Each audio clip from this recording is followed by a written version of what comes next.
碰得天地为压，不愧是上古传承的法宝。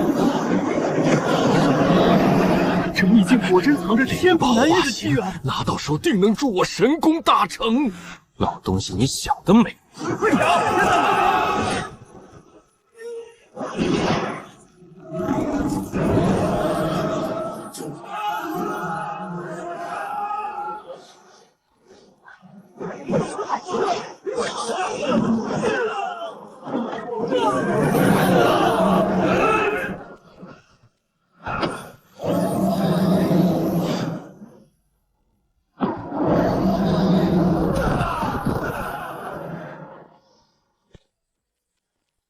闹了这么久，也该收场了。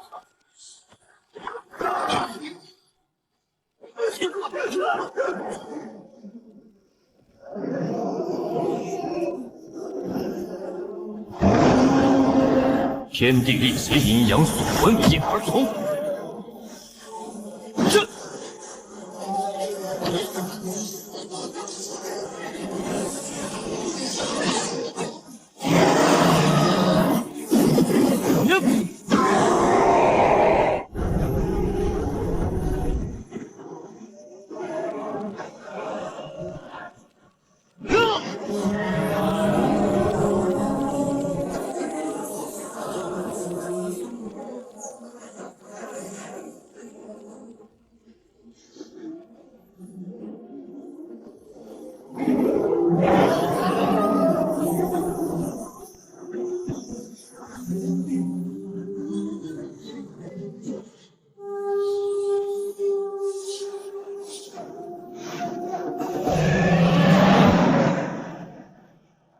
少爷，可有伤到哪里？没有受伤。这就是传说中的人皇鼎。少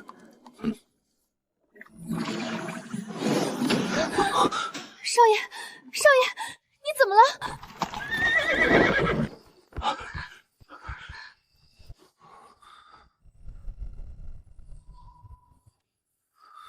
没事。看样子，少爷只是被人皇鼎带入某种空间了，可能也是种机缘。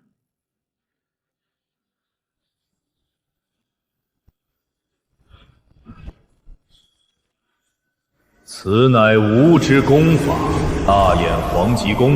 你既得到此鼎认可，便要就此做出抉择。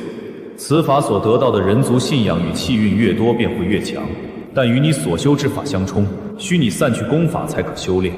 若是你选择放弃，吾会抹除你今日所有记忆，送你离开。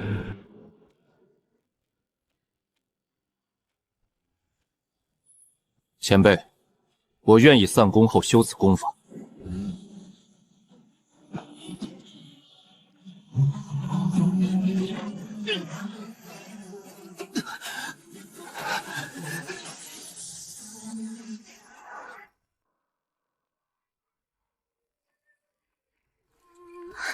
少爷，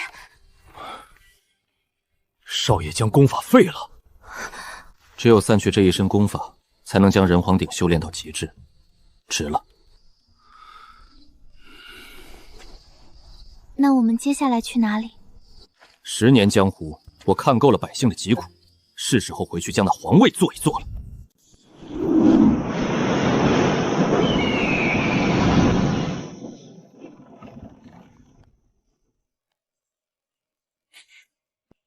少爷，张嘴。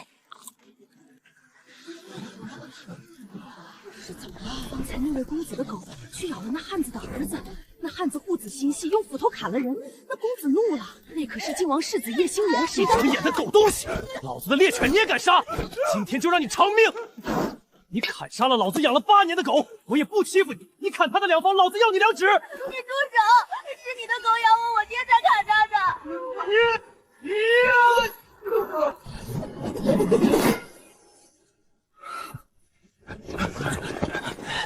凶徒袭杀皇亲，把他给我宰了！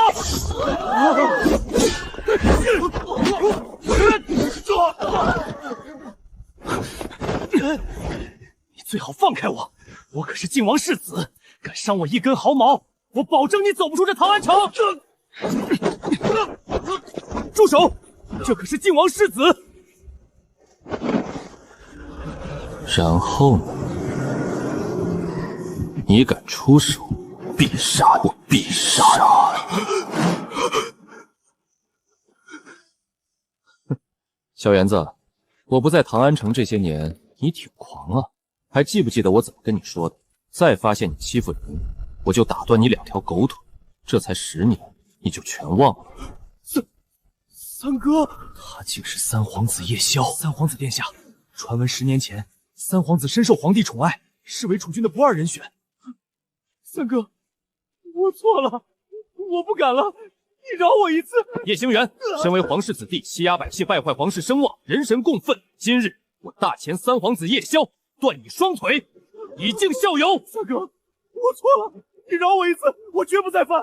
如果你刚刚只是打他一顿，我说不定都少断你1条腿。可你动手就是最重要的拇指，这般阴毒，我不杀你，已经算是给你面子了。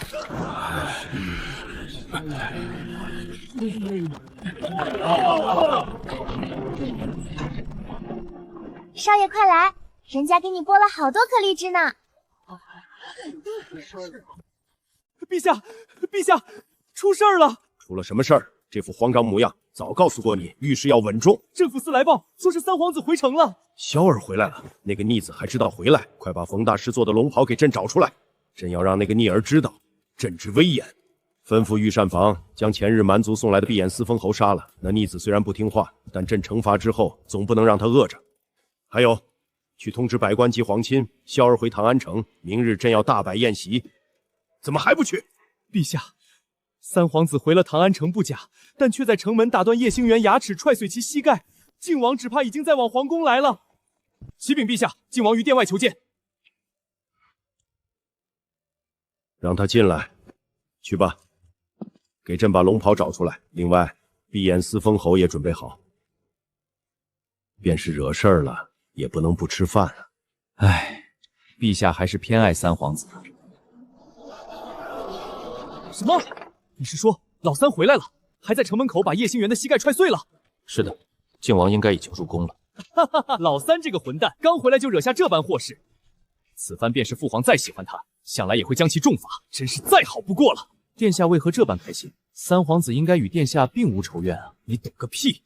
我父皇这么多年始终不肯立储，就是因为老三，在他心里，老三才是那个最适合承接皇位之人。即便我再努力，他都不会在乎。殿下，三皇子虽早会，但当年私自离京，早已失去百官信任，并无争储实力。如今真正的对手是二皇子和四皇子，才是首要提防之人。依我看，殿下不必敌视三皇子，反倒该顺势拉拢。多谢梅先生教诲。立嫡长本是正统，殿下身为皇后嫡长子，只需尽显仁厚胸襟，储位便稳如泰山。即便陛下另有想法，百官也定会鼎力相助。陛下，陛下，犬子纵有过失，却也事出有因，万不该当众下此狠手。皇室子弟犯事，当由宗人府处置，岂能这般荒唐？还请陛下为臣弟做主。七弟啊，叶宵这个逆子浪荡江湖多年，难免沾染些草莽之气。你放心，待他回宫，朕必严加惩处。叶宵回唐安，还未入宫给陛下庆安，岂有此理！回了都城，却不第一时间入宫给朕问安，朕一定要狠狠惩处这逆子。来了来了，这不是先寻个落脚的地方吗？我这么大了，又不能住在宫里，总不能请完安出去住大街吧？岂有此理！你怎能不经通禀擅入陛下寝宫，简直无礼至极！是啊，你这逆子还有没有点规矩？父皇可是忘了，您赐过我宫中自由行动之权。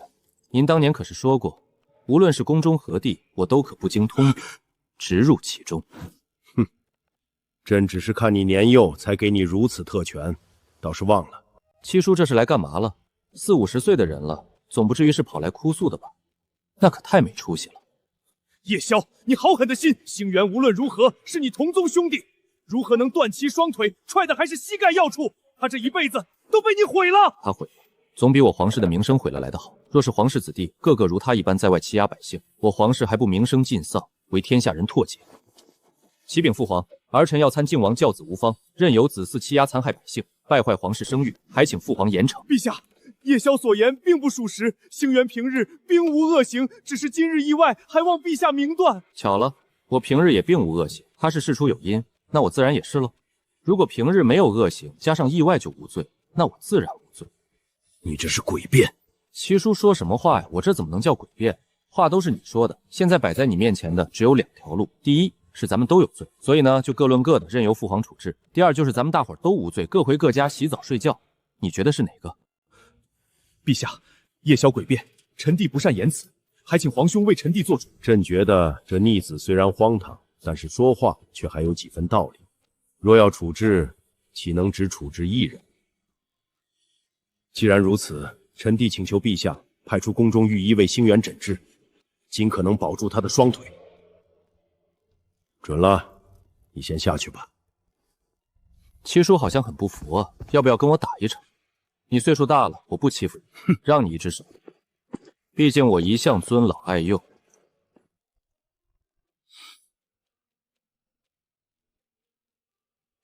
你这逆子还知道回来？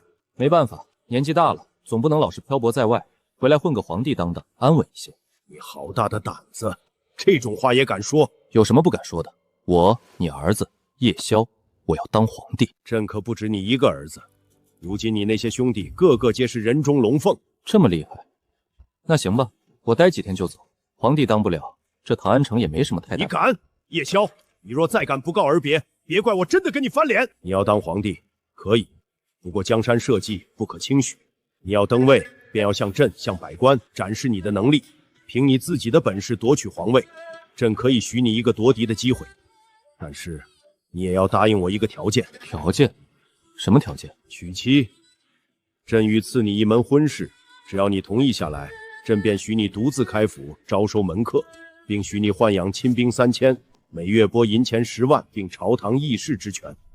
赐婚可以，丑的不行。哼，说的什么话？你好歹是朕的儿子，朕岂会给你娶个丑媳妇？矮的也不行。放心，绝对身材高挑纤细。胖的也不行。呵呵，朕绝对给你找个我大钱1等1的美人。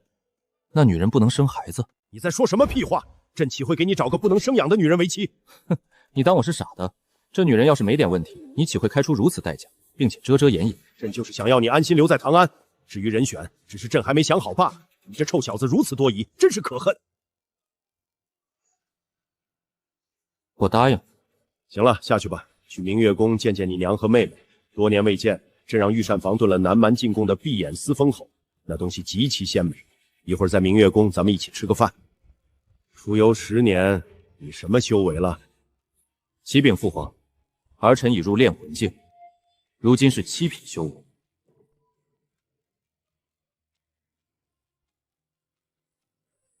这孩子当年便不该走，耽误了。依我观之，三皇子其天门已开，并非当年所修功法。你说的是真的？那是怎么回事？应当是三皇子破开天门后，他为了转修此功法，导致修为受损，因此跌落境界。他当年修炼的功法已经是天下1等1的功法，简直是胡闹！陛下，有些时候缘法各自不同，不到最后，谁也无法断定结果，还请陛下莫要心急。陛下，司封后还需半个时辰做好，龙袍也取来了。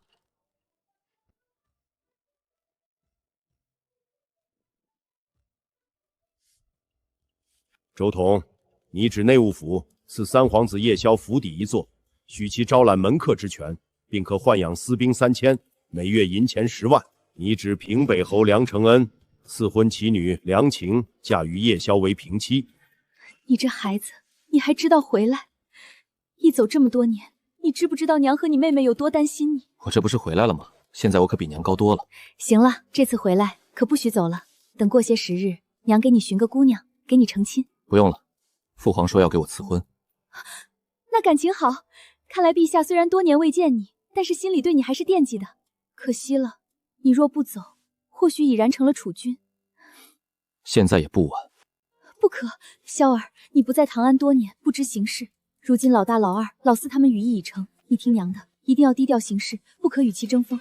娘不求其他，只求你安稳一生便好。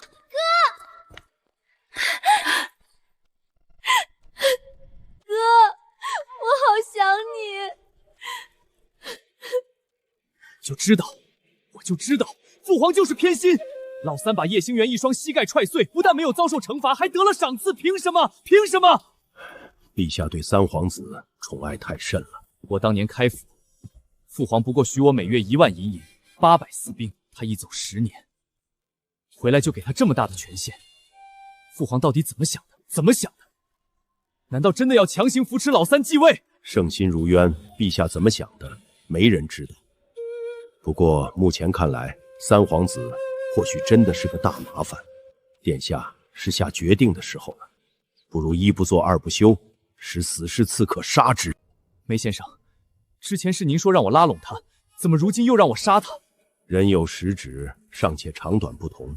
若是没有这道旨意，陛下对其偏宠一些，不过是展现人父之仁爱，并无不妥。可是陛下这道旨意摆明了是让其参与朝堂政务，也就是参与到争夺太子大位之中。如此一来，早晚有一天他会把你和其余兄弟都挤下去。父皇宠爱于他，若是派高手保护，我派人去刺杀，岂不是自投罗网？机不可失，失不再来。便是有风险，也总归要试试啊。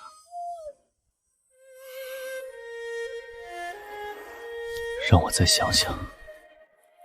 你不是说周涛是你老部下，亲如兄弟？晴儿和他儿子的婚事一定成吗？怎么就又被拒绝了？人家说已经定亲了，我有什么办法？定亲？放屁！我都听说了，人家是你上门之后连夜定了一门亲事，平日里还说什么好兄弟，真有事情了，我看都是狗屁。话不能这么说啊！周涛为了救我，当年身中14刀，这情谊可不是假的。他儿子娶咱们女儿，还委屈他了。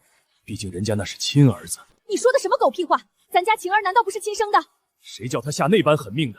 谣言说什么晴儿拿着楚人肠子编花，脑浆下酒，我听了都毛骨悚然。那些公子哥能不怕吗？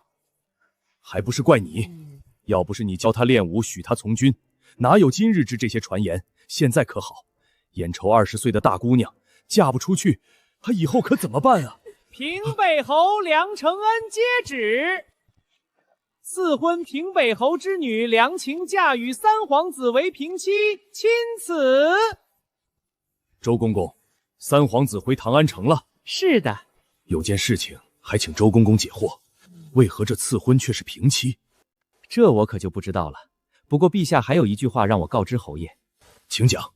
这平妻之位无需刻意对外宣扬，只需说明赐婚即可。宫里还有事，我先告辞一步了。对了，还有一事，我提前告知两位一句。陛下赐了三皇子开府之权，每月银钱10万，许其养私兵3000，并许朝堂议事之权。看那些家伙再敢明里暗里说晴儿嫁不出去的。夫君，怎么看你不太开心的样子？这三皇子只怕野心不小。什么意思？陛下摆明了是让他参与到皇子争斗之中，可是三皇子在唐安城根基浅薄，这赐婚旨意却将咱们梁家与三皇子绑在了一起，是福是祸，犹未可知。我才不管呢，反正我女儿的婚事解决了。听萧儿说，陛下想要为她赐婚，不知陛下意许哪家姑娘？要是没有人选，妾身倒是知道几个性情温婉、知书达理的。不用你操心，朕早已经定好了人选，平北侯之女梁晴。陛下，能不能换个人？旨意已经下了，这门婚事朕是有些考量的。首先，梁晴行事虽然略显狠辣，可是于国有功，不可使其委屈。嫁与萧儿，算是一个归宿。陛下英明。其二，萧儿回京，根基浅薄，若想夺嫡，需要可靠臂助。联姻之事，可使梁承恩成为萧儿后盾，加上梁晴带兵指挥能力极强，可为萧儿助力。这第三，梁晴之名到底算是恶名，只要旨意中平妻2字不外传，便有一些迷惑作用。毕竟未来皇后总不能是个杀人不眨眼的魔头，或可为萧儿减去一些敌意。陛下英明。萧儿啊，最合朕心。少年之时，朕也想像他一样游历天下，只是朕那时没他那般勇气。他能有一番作为，不要让朕失望。今夜这些话烂在肚子里，若是萧儿想要退婚，你帮我劝劝他。陛下放心，妾身一定劝你。叶萧，你要回来，你要当皇帝都可以，可若是一点底牌都没有，便是死了，也怪不得朕。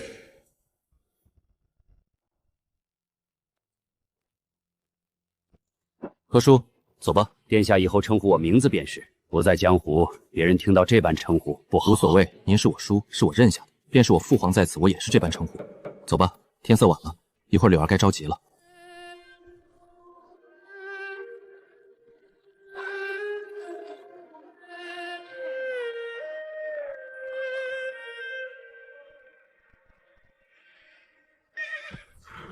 少爷，有刺客，杀了吧。我问问，能不能问出来还是两说。便是问出来，谁知道他说真话假话？反正无非就是那几人罢了。太慢了，这种修炼速度太慢了，必须赶紧把那3000私兵弄到手。要想更快的修炼，就必须有更多下属，唯有这样，才能通过人皇鼎聚拢更多人气，提升修为。那便是三皇子，倒是一表人才，威仪不凡。那又如何？行事过于莽撞狠辣，昨日直接在城门口打断了叶星元的腿。听说御史台今日便要参他呢。可我听说昨天靖王亲自入宫，都不曾让陛下惩处他。御史参他有用吗？有用无用，参过才知。三弟，10年不见，为兄甚是想念。不用想念，以后我每天都在。父皇许我朝堂议事之权。多年不见，三弟还是这般直爽。听闻父皇给三弟每月10万钱，要是日常花销，倒也不算少。可是还要供养3000私兵。再者说了，你这回了唐安，孤家寡人一个，这点银钱，若要成亲说媒，只怕就有些捉襟见肘了。三弟若是用钱，尽可跟二哥张口，不管多少，二哥绝对帮你搞定。而且我这边只要三弟8分利息。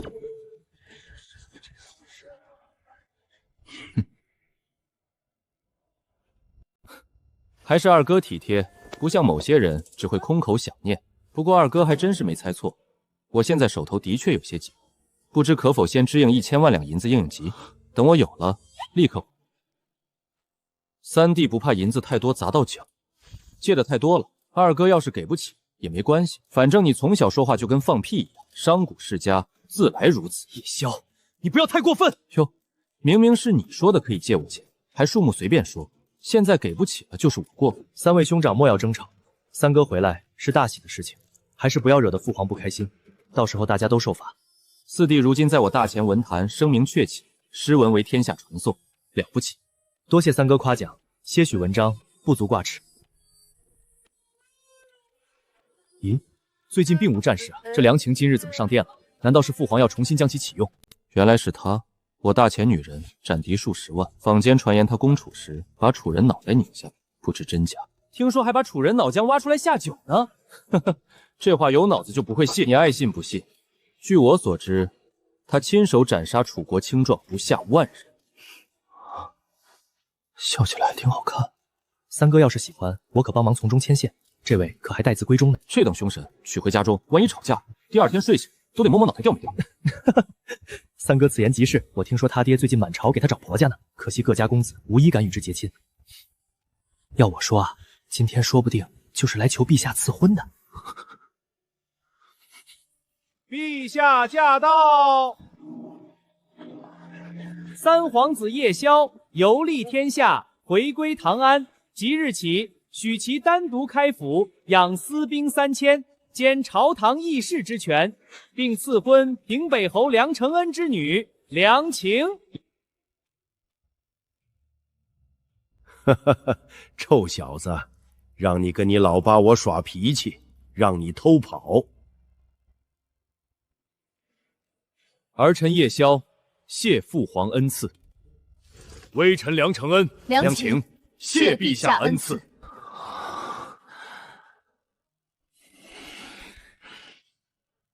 陛下，臣有本奏。何事？臣要参三皇子夜宵，他当街行凶打残靖王之子，请陛下惩处三皇子。这是大哥属下，莫要说笑。朝堂百官都是父皇属下，与我何干？被你买通了。你不要胡说，我怎会如此行事？总不能是投靠靖王了吧？那可真是太愚蠢了一些。你们在那里说什么呢？夜宵，展鹏飞参你，你可有辩解之言？这位大人，若是按你所说，我见到叶星元当街行凶，理当如何？当时叶星元可未必是行凶，或许是有缘由。三皇子便是出手制止，也不该当街将其重伤，理当送至官府，再移交宗人府处置。收了多少钱？什么？我说你收了别国多少钱？在此故意混淆视听，岂有此理！三皇子怎能血口喷人？我展鹏飞生于大钱，长于大钱，魔受皇恩，岂会收取别国银钱？展御史，你若不是收取他国银钱，怎能说出如此无君无父之话？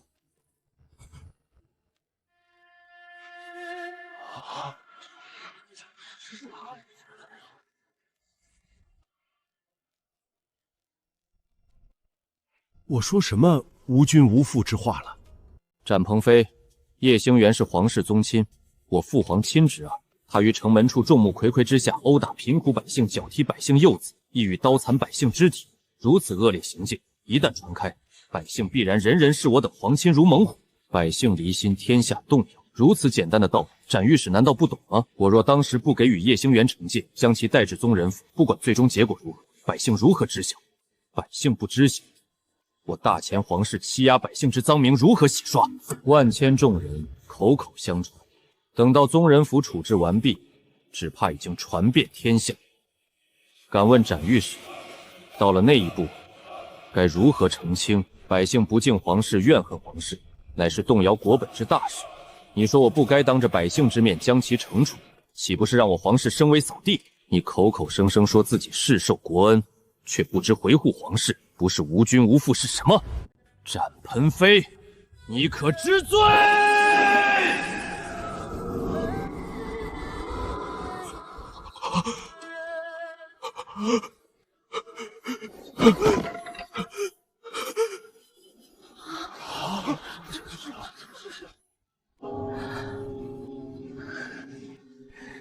这般男子，才是我心之所属。启禀父皇，儿臣自辩完了。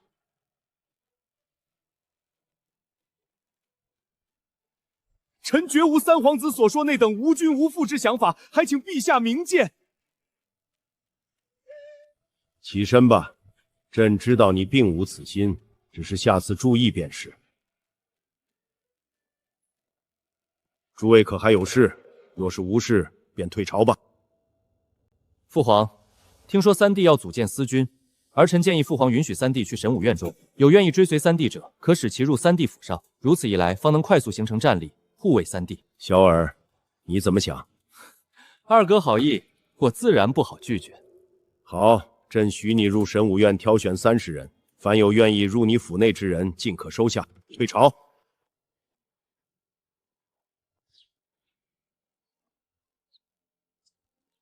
周统，你说老三去神武院，能挑选到足够的人手吗？这奴才可不知道。朕让你说，只怕是有些难。神武院之人，哪个不是渴望建功立业、封侯拜将？入了皇子府，虽然清贵，可是却断了未来之路。这些人哪里会愿意？咱们拭目以待。去，传话神武院，叶宵若是去了，不必照顾。朕倒是要看看他凭自己本事能不能带走神武院那些心高气傲之辈。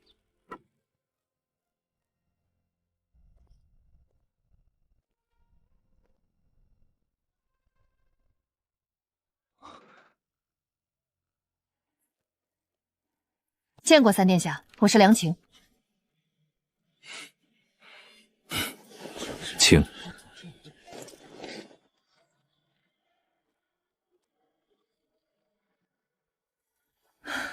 三殿下，今天二皇子是故意给你下套。神武院中，但凡有些心气儿的，都不会选择成为皇子府的私兵。他说让你去挑选愿意追随你之人，只怕一个都不会有。我知道。那三皇子是想好应对之策了？当然。三皇子似乎很有雄心壮志啊。当然，我回京都，便是要夺储君之位。不知三公子打算如何争夺这储君之位？我不在京都多年，与朝中大臣并无交集。朝中官员只怕早已投有老大、老二和老四，我要与他们相争，便不可着眼于朝堂。我打算以这3000私兵为基基，着眼军中战功，累蓄实力，以得大位。军中起家，势必手握重兵，三殿下就不怕引起陛下猜忌？哈哈哈！你猜我那位父皇为什么赐婚你我二人？皇家呀，每个人都有800个心思。我那位父皇早已猜到我要走的路，所以呢，他给我找的弼助也是军中将领。同时呢，他也是在告诉我放手去做。我若这点都看不透，行事畏手畏脚，还谈什么夺嫡？世人传言良情姑娘心狠手辣，屠戮数10万人。我想知道，咱们若是吵架，你会不会半夜割了我的脑袋？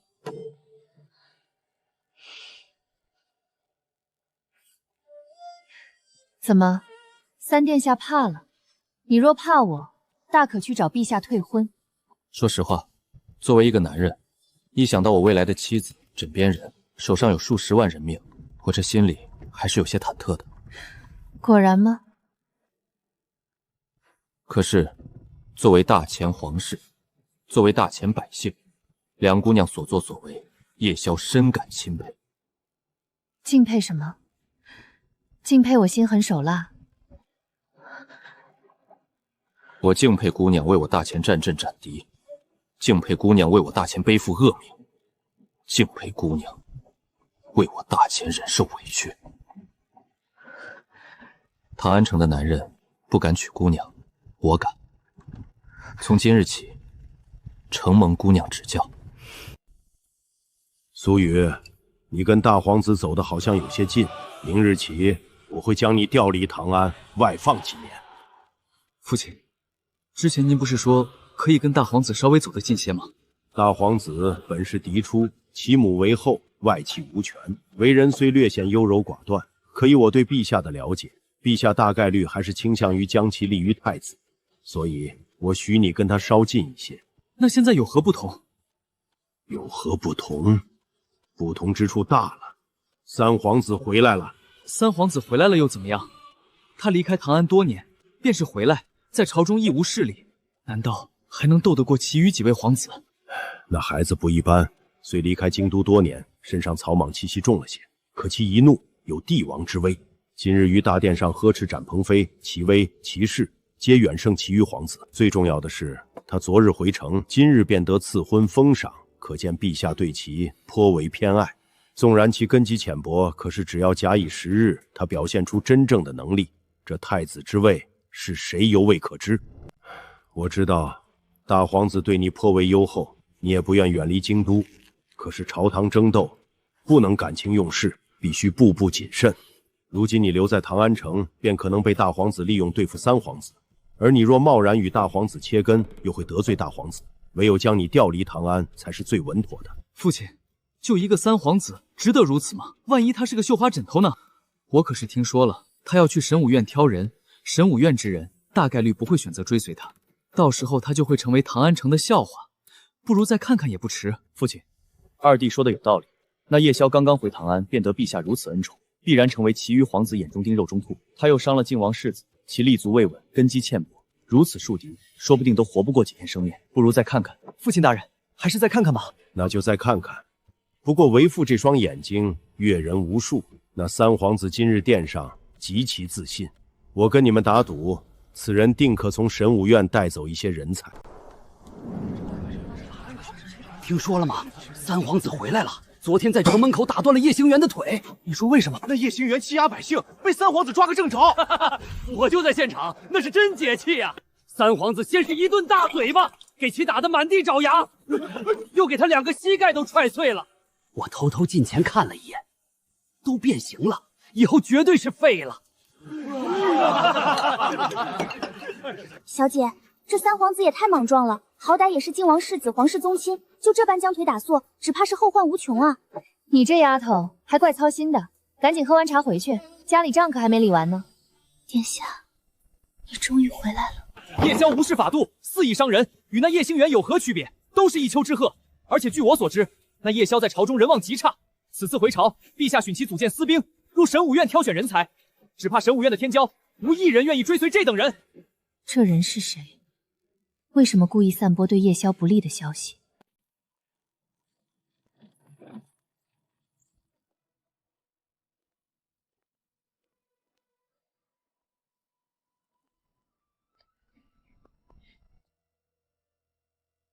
见过三皇子，奴才是府中管事陈吉，以后有什么事情您吩咐就是。你可以走了，府里没有你的位置。老奴有何罪过？您责罚便是，求殿下不要让老奴走啊！我说，你可以走了。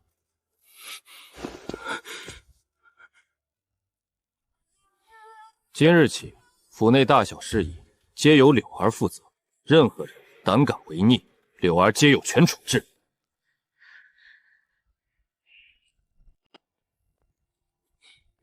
何叔在外院挑个房间住下吧，有事我会喊你。谨遵殿下之命。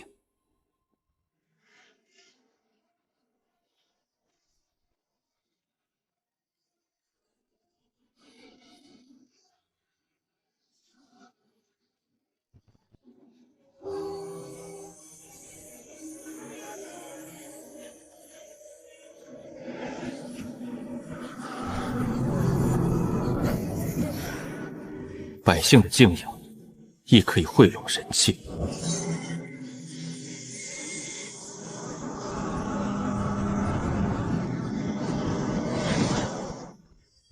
如果没有人皇鼎辅助，我自己修炼想要突破，最起码也得3个月。看来提升自己在百姓之间的声望，也可以获取人皇之气啊！这样一来，我又多了一条变强之路。老奴真的没有惹那三皇子啊！可是他入府第一件事就是把老奴赶出来，老奴真是一点办法都没有。呵呵，老三倒是还挺警觉，不过啊，也就是这样才有点意思。若他真是一个废物，岂不是太无趣了一些？你说，叶宵能不能从神武院带出人？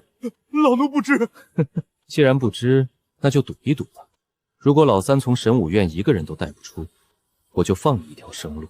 如果老三带出5个以下，我要你一只手掌；如果老三带出10个人，我就将你大卸8块；如果他带出20人以上，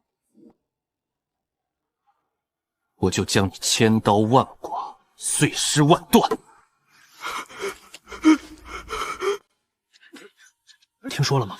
三皇子组建司军，陛下选其入神武院招人。当然听说了，不过院长不是说得咱们同意才行吗？你打算去？算了吧，成了三皇子司军，整日闷在京都，哪有机会建功立业？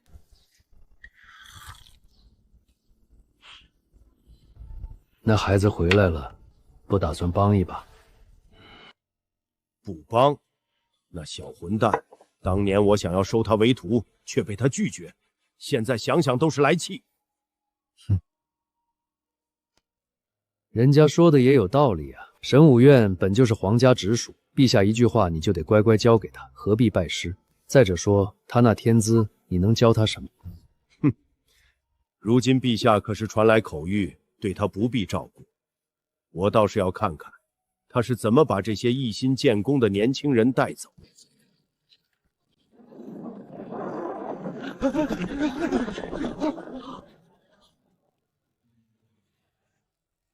叶宵，你要干什么？不好意思，萧院长，你们这大门年久失修，才略微用力，便坏了。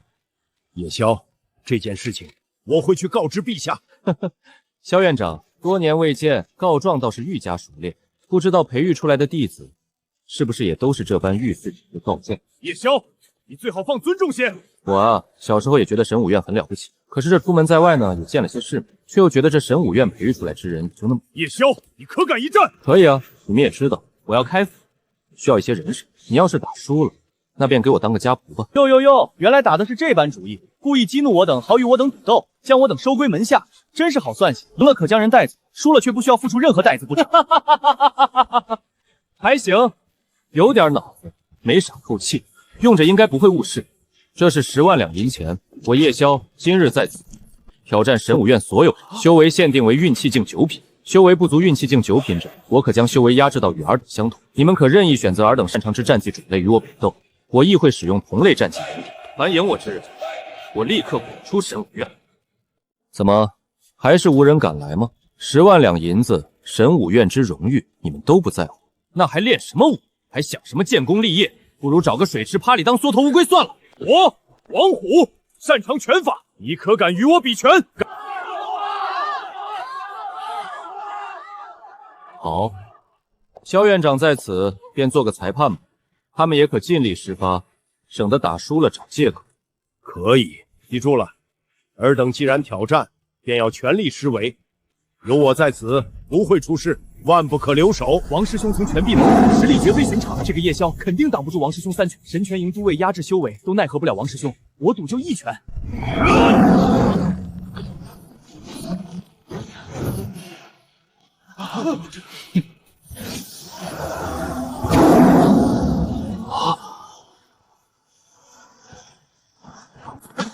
怎么可能？王师兄竟然输了！你也会练武拳？10岁那年练过几天，你的猛虎运也杀意不足。你若想要提升，神武院武库7楼第8个书架有一门卧虎武将，对你而言应有其效。今日起便为3殿下马首是瞻。行了，下一个吧。宁安府孙晴，请3殿下指教执法。宁安孙家以星月指闻名，看来阁下便是孙家传人了。正是，那就来吧。不愧是家传战技，孙晴这招漫天繁星火候颇深，着实是下了功夫的。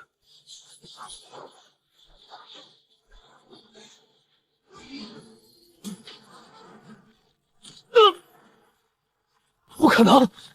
你怎么可能会星月指，还修入明月镜？孙家这门战法是入了皇宫武库的，小时候也练了几天。我苦练10年。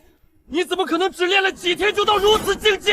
人与人是不相同的，或许你付出了很多努力，可是，在有些人面前，你的努力会显得无能为力。属下孙晴，拜见3殿下。神武院刘明天向3皇子讨教枪法，神武院邹山向3皇子讨教刀法。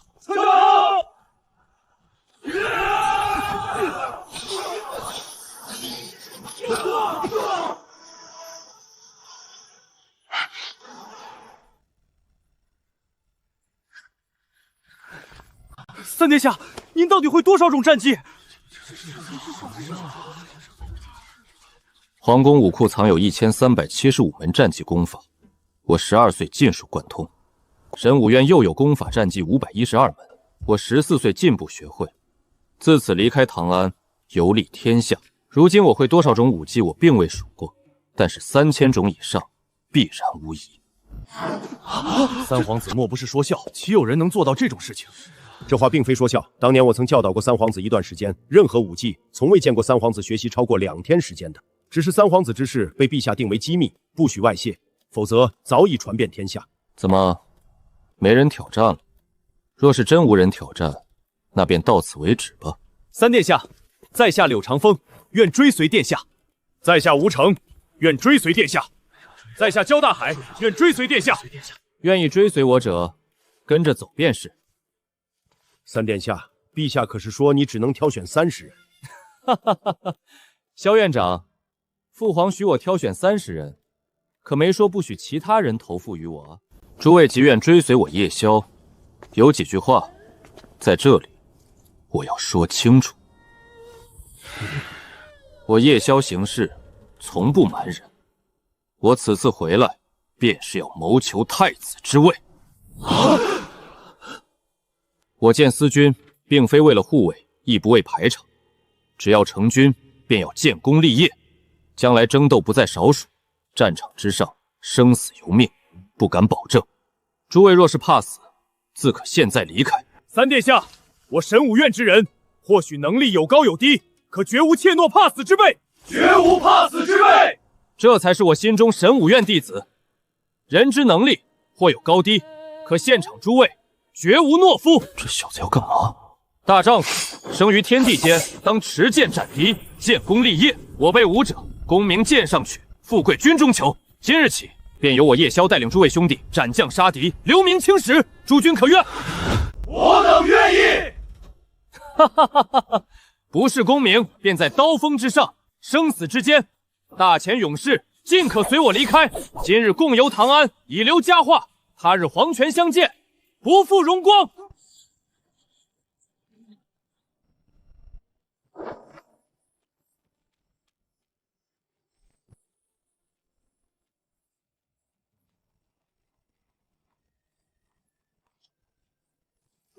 孽呀！陛下就让他挑选30人啊！叶宵，我这就去找陛下，你给我等着！白眼呢？你若想阻止，早些开口，一句话就够了。你刚才怎么不出声？就你有嘴，信不信老子给你穿小鞋？我若年轻40岁，今日怕是也跟出去了。那小子好一手鼓动人心的本事，年轻人有些豪情血气，不是坏事。人数太多，他吃不下的，陛下也不会把这些人都给他。不重要了，这些弟子今日后便是他的人了。不过啊，我现在得去皇宫里告状了，这流程还是得走一下。殿下，叶宵领上千名神武院弟子巡游，城中百姓夹道相迎。为什么会有这么多人跟着他？该死！本想借此机会败他名声，反而还被他借机扬名。殿下莫要着急，事情到底如何，犹未可知。难道还有转机？当然，首先，陛下让他去神武院招揽30人，可如今神武院弟子几乎尽数相随，这便是有违圣意，陛下必然不喜。三皇子纵然借此扬名，可长远来看，未必是好事。继续说，三皇子如此高调，无论是大皇子、四皇子，内心都会将其当做第一目标铲除。他不过刚回唐安，根基未稳。三皇子引着千人游街，总得有个事情去做。若是虎头蛇尾，只怕最后反而适得其反，传为笑谈。所以殿下不必着急，再看看不迟。真的是讨厌，每天都要处理政务，朕的这些儿子就没有个成器的。否则朕早就当上太上皇，游山玩水去喽。启禀陛下，神武院院长萧千素在殿外求见。哟呵，老萧来了，看来是朕的儿子去了，不知结果如何，快让他进来。陛下，我是个武夫，没那么多弯弯绕。您要是想给三皇子人手，就直接许其挑选，何必非要让神武院弟子自愿追随？您那位好儿子今天可是好大的威风。萧院长，我那逆子又做了什么？做了什么？您那位宝贝儿子为了故意激怒神武院弟子，直接将神武院大门踹飞了。老臣还要不要点脸面？要不是看在陛下您的面子上，但凡换个人，哪怕是摘星阁的老怪物，您看我杀不杀他？萧院长放心，此事朕定会训斥那逆子。至于神武院大门，朕也立刻着工部翻修。翻修？这是翻修的事情吗？臣话还未说完，您的儿子把整个神武院内弟子都给拐了出去，如今正在唐安城大街上巡游呢。你说整个神武院弟子都愿意追随萧儿，陛下很开心？没有，萧院长想什么呢？朕怎么能开心呢？陛下，您可是就让他挑选30人，现在神武院弟子已经都被他拐走了，今年如何给各部分配？萧院长放心，朕不会给他太多人手的。一会儿朕便宣那逆子进宫，这些弟子大多还是会回归神武院的。不过真说起来，近几年战事不断，神武院扩充之事亦可提上日程。这样，朕许你于大前境内挑选7处位置，建立神武院分院，招收人才，培育后交由兵部进行分配。多谢陛下，臣这就告退。大门之事也不用公布，我回头找2个神武院弟子修缮下即可。周统，去传夜宵进宫。奴才遵命。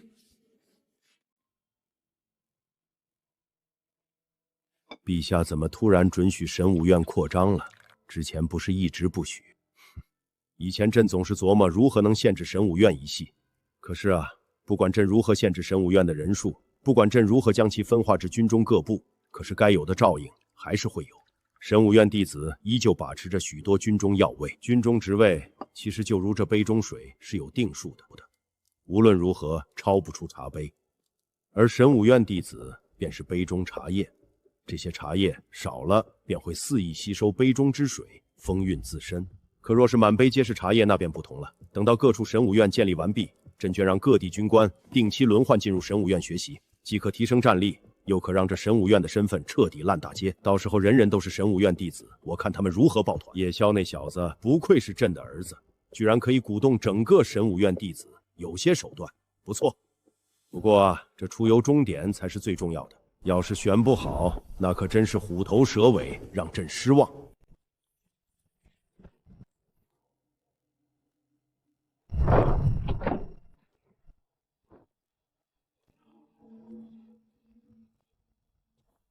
大前立国1000年，无数忠勇之辈为国捐躯。我叶宵身为皇室子弟，率一众大前儿郎前来祭拜，望先烈英灵佑我大前儿郎。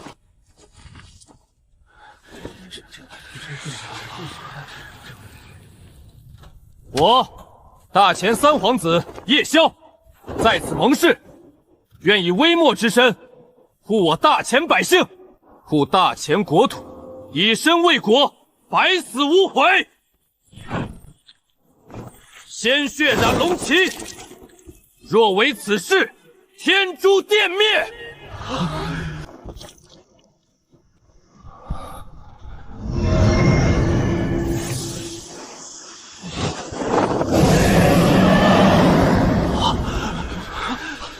若有相随者，尽可前来。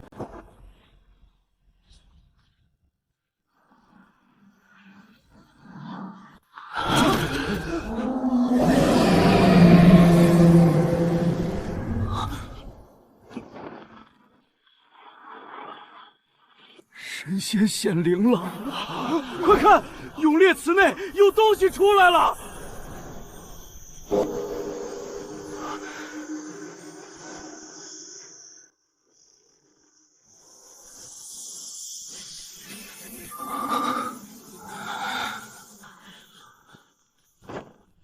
我王虎愿誓死追随三殿下，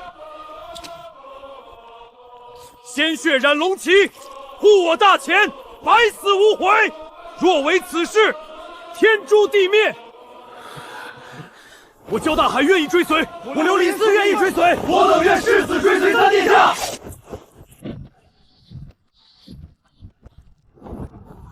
三殿下，三殿下！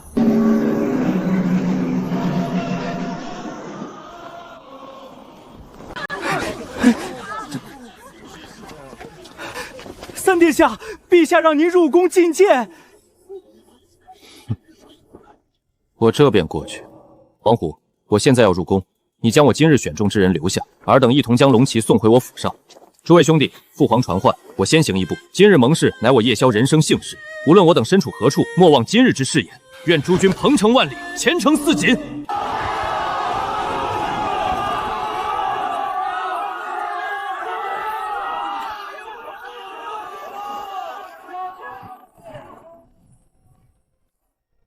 殿下辛苦了。要为人主，这行事所为变得有些板眼，终归不能肆无忌惮。只是没想到，今日人皇鼎会引动异象，助我一臂之力。那异象是人皇鼎引动，我还以为是殿下您被永烈祠的英灵认可呢。发个誓就被认可了，哪里有那么容易？那龙吟也罢，金光也罢，都是人皇鼎引动。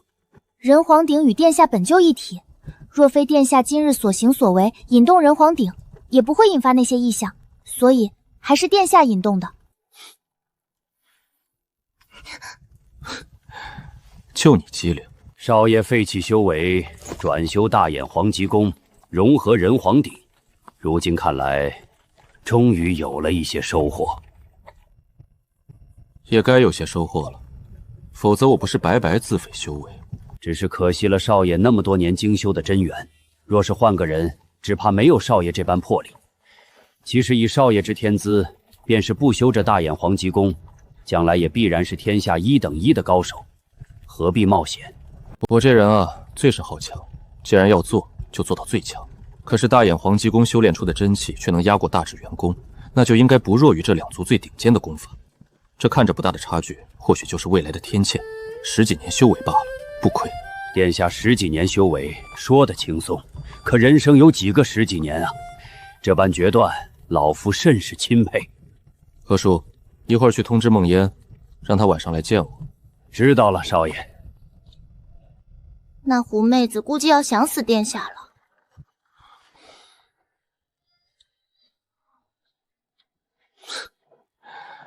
谁叫我生的这般帅气，怪不得别人。殿下好厚的面皮。我说错了？那倒也没错，我家殿下自然是玉树临风。再换个词。气宇轩恒。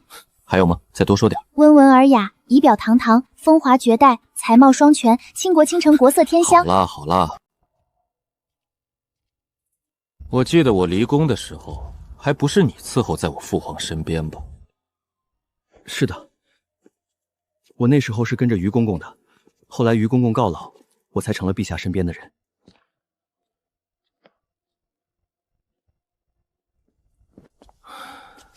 于公公可是个好人，只是以他的修为，便是年纪大些，也不该告老吧。那奴才就不知了。皇宫大院隐秘无数，也伴随着无数的争斗，新旧交替，不可避免。这位三皇子似乎比别的皇子多了一份轻松自在。这皇宫里啊，规矩就是太重，着实无趣。这些下人没遇到过三殿下这般和善之人，难免紧张。呵呵，你是想说他们没遇到我这么不守规矩的吧？殿下不要误会，老奴万不敢有这般想法。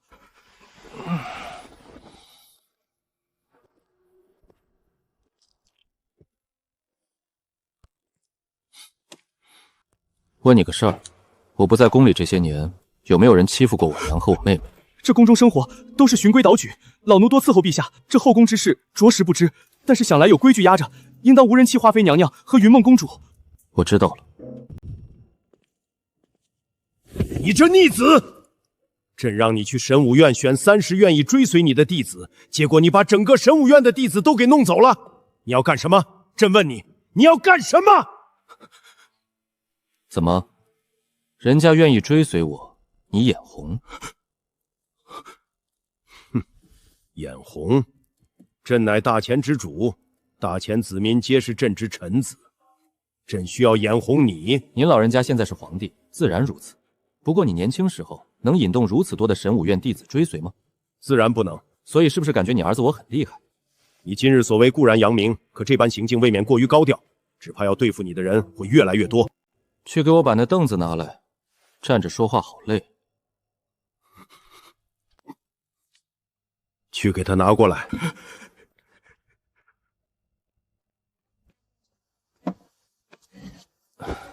不错，这圆凳还是软垫包裹的，坐着挺舒服。哼，这可是朕让人改的，好让那些被赐座之人舒服一些。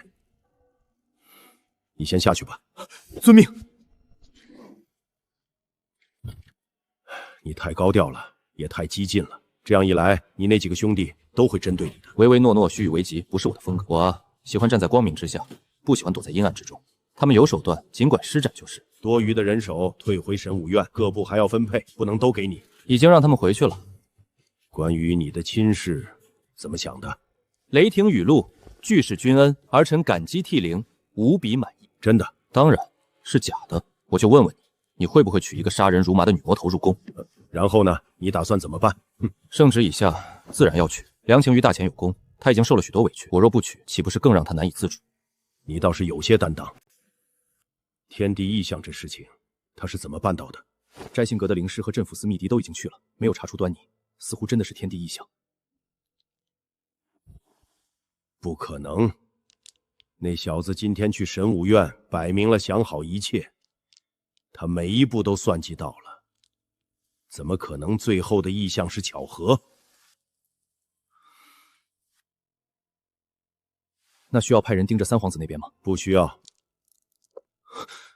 孩子大了，有点自己的隐秘很正常，但是事情出了，你们查不出来，这就让朕很失望。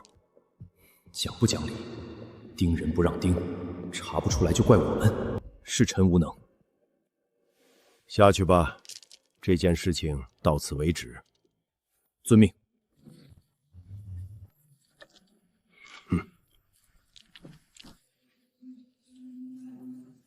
小儿啊，朕是越看越顺眼，有威仪，有手段，亦能鼓动人心，有人主之姿。唯一可惜的就是行事有些急躁。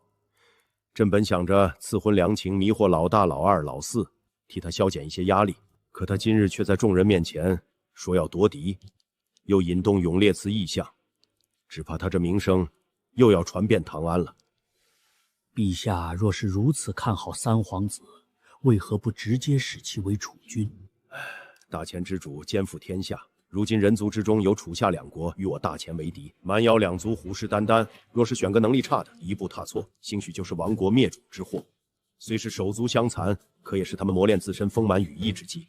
只有经历了这一遭，才能真正选出我大前雄君。纵然朕对其喜爱，也绝不会感情用事。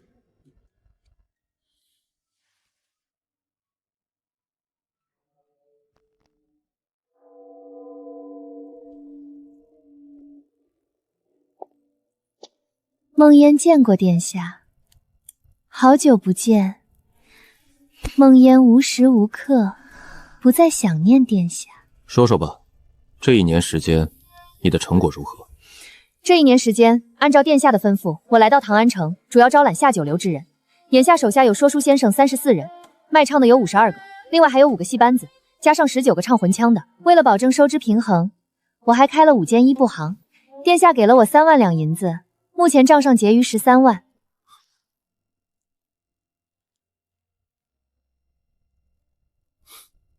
辛苦你了。不辛苦，给殿下办事，奴家心甘情愿。殿下，奴家真的好想你。你和柳儿都是我最亲近的人，早晚会给你们一个名分，只是现在还不是时候。我要比他地位高。凭什么？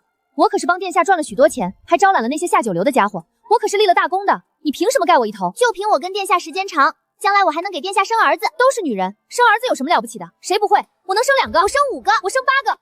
都给我闭嘴！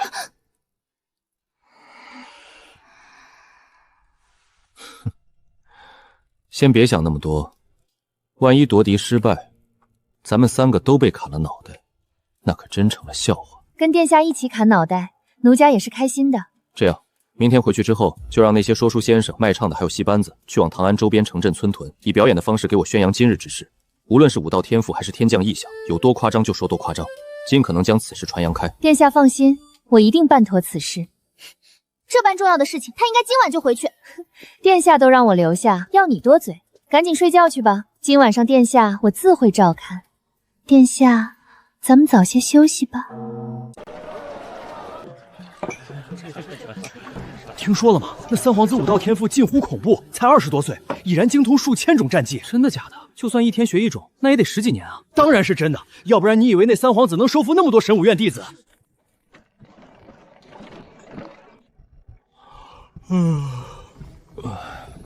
你昨夜未睡，怎么这般没有精神？昨夜于棍法一道有所领悟，所以彻夜苦练，直至天明。难怪殿下精通数千种武技，看来除了天资不凡，亦是下了大功夫的。那是自然。不过你说的那个严泽，真的会愿意入我府中？不知道，严泽本是定州出身，与我父亲有些交情。后来因上官贪面军粮，一怒之下搏杀了上官，之后主动投案，陛下夺其官身，贬为庶民，并且判其流放5年。后来被我父亲接来唐安，给置办了一处院子，现在以开办武馆为生。定州火风营便是他的手笔，此人无论带兵练兵还是战阵指挥，都堪称一流。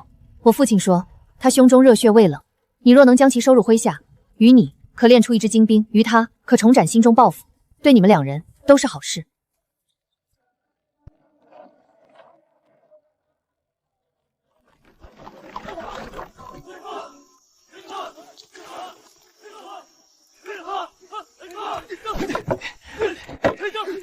陈武又偷懒，你没用力当我看不出吗？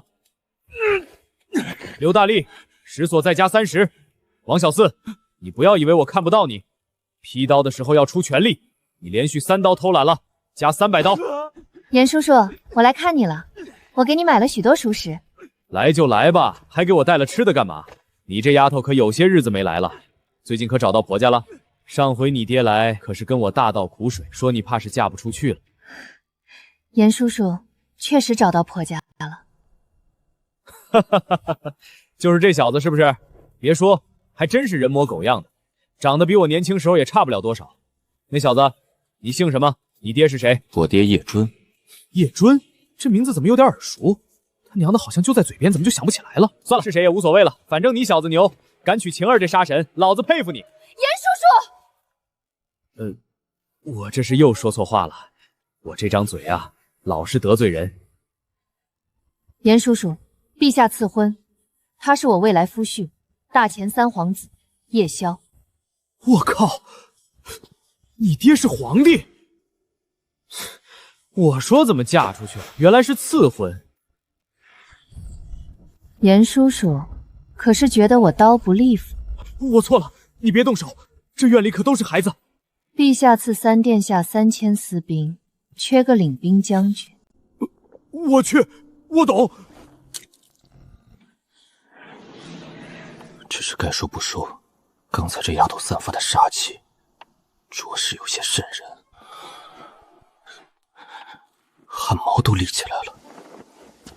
三殿下，太好了，严叔叔答应了。看来父亲说的果然没错，严叔叔心中热血未冷。呵呵，不答应估计就真凉了。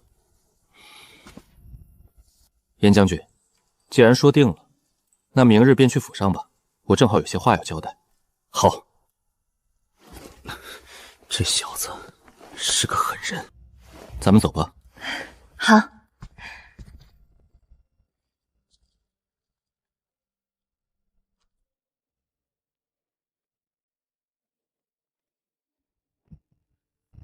殿下，怎么这般看我？没什么，只是觉得未来夫人颇为厉害。殿下又取笑我。我15岁，随父亲第一次出征，第一次见到边关的雪，整片戈壁都是白的。你15岁便上了战场，倒是比我厉害得多。殿下若有兴趣，日后可同我一道去边关看看。那便一言为定。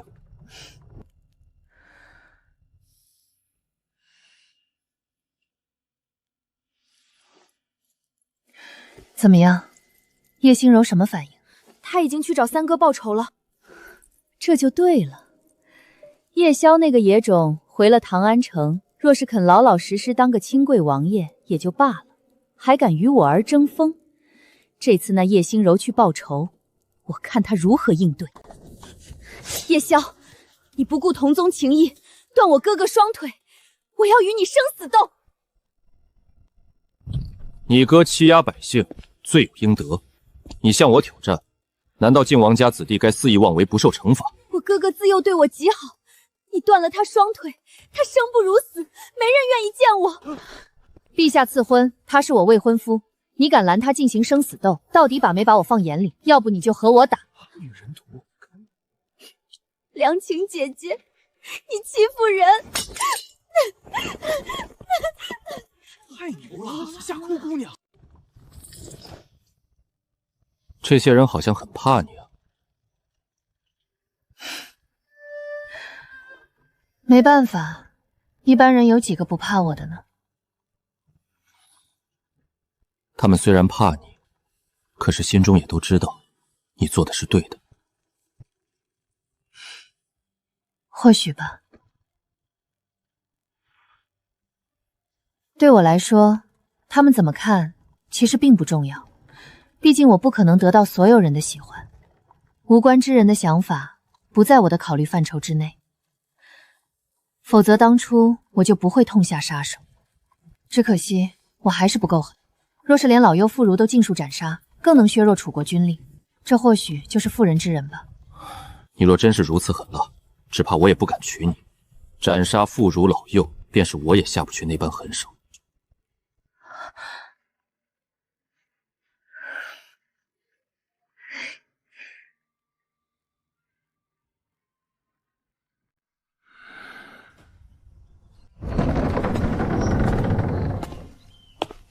见过殿下。我欲组建司军，名为金陵卫，以严泽为主将。这位从今天以后就是金陵卫主将，以后军中事务皆由他负责。孙晴任军中主簿，负责各处账务开销，账本核实，我会定期派人核对账目，务必不要出了岔子。王虎任副将，负责协助严将军处理一定事务，以后军中任何事务必须呈书面文件上报。是。接下来的招兵，包括去兵部备案以及买地，都交由你来负责，有没有问题？没有。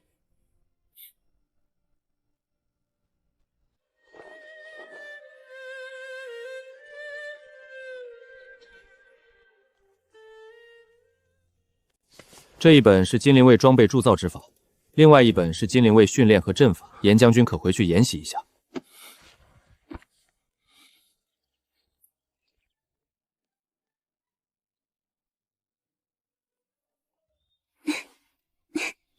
少爷，这位严将军似乎有些不开心啊。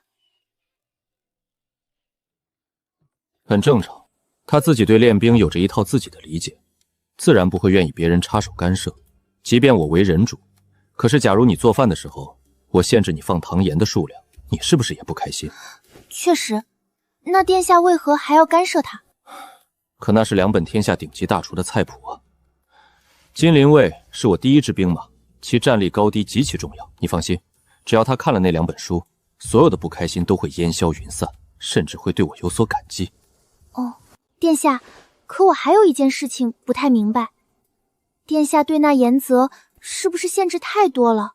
我刚才从一旁听着，都感觉到他好像做什么事情都得见到经过殿下。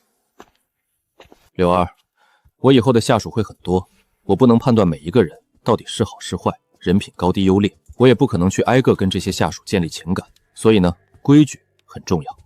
这些规矩能够让他们的行为在限制范围之内。比如我让孙晴担任主簿，就是为了监督财权，而且我就是要明着告诉严泽，有人在监督。为什么？我问你，觉得世界上好人多还是坏人多？那我问你，你觉得贪官多还是清官多？贪官多。那为什么贪官多？不知道。大帝还是因为觉得自己贪了，不会被发现。尤其是越偏远的地方，往往就越是天高皇帝远，越是肆无忌惮。其实扪心自问，如果我易地而处，我能100%不贪吗？或许我也做不到。所以啊，谈什么人品，谈什么道德，都是扯淡。唯有监督和足够完善的监察制度，才能减少这种情况。我不觉得现在的严泽会贪，可是如果始终不加限制，大量的银钱流水，随便动动手指就能捞1年、2年、3年、5年之后，他还能保持这种想法吗？那不是信任，而是诱惑。谁也不是圣人，我也不要求别人是圣人。所以啊，有些事情做在明面上，效果是最好的。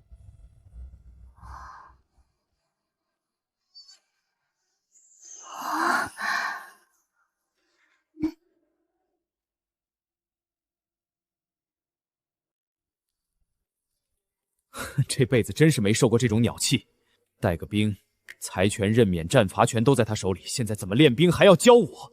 小崽子胎毛都没退，也教老子练兵！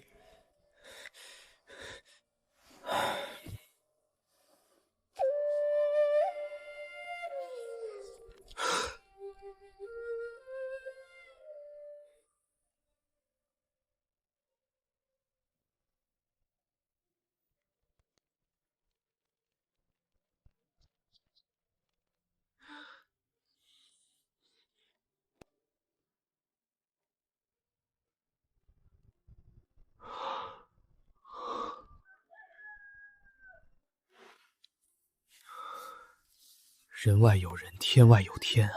如果效果真有这书中所言训练出来，堪称天下第1强兵也不为过。严泽，你个狗脑子！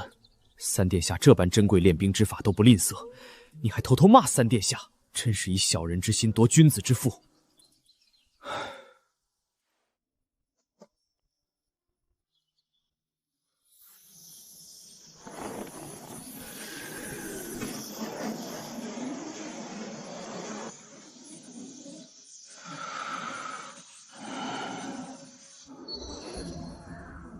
真是福祸相淡，人生难测。虽然自费修为让我多年苦功化作乌有，可是重修一次，躯体重新强化，这根基夯实了不知多少。必须赶紧突破至天元境，只有这样，皇级真气的威能才能真正得以发挥。少爷，你快出来看看吧，严泽将军在门口负荆请罪呢。啊！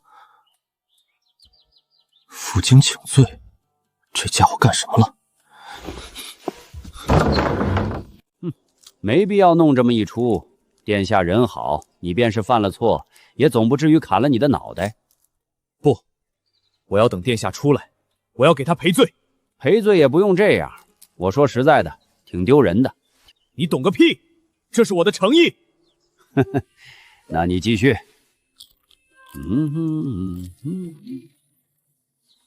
哎，你个老瓜皮，自己倒是会来事儿。哼！严将军，出了什么事情？殿下，我严泽吃了猪油蒙了心，昨日回府，怀恨殿下插手训练兵卒之时，还骂了几句脏话，看到殿下所赠金灵卫训练之法，才知是我心胸狭隘，特来负荆请罪。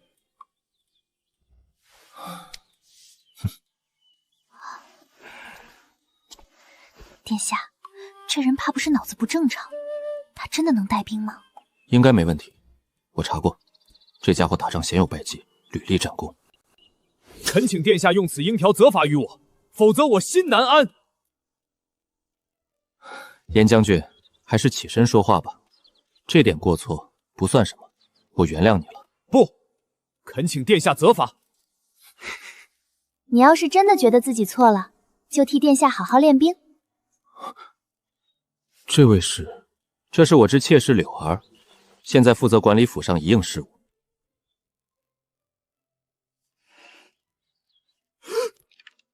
殿下居然敢纳妾！我为何不敢纳妾？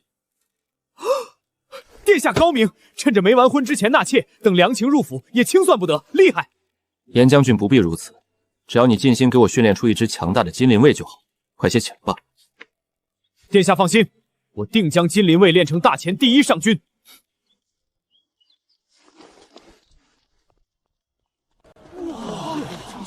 听说了吗？三皇子开始招募私军了，军饷比普通兵卒高不少。我家那小子死活要去，拦都拦不住。咱寻常百姓平平安安不好吗？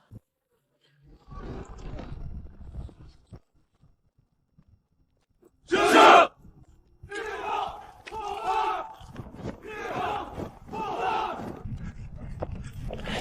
殿下给的内功法太强了，配上足够食物，这些孩子不出半年便可形成战斗力。让他们好好练，不要偷懒。所有人集合，每人先举石锁500。小崽子们肉吃完了，不给老子卖力气，扒了你们的皮！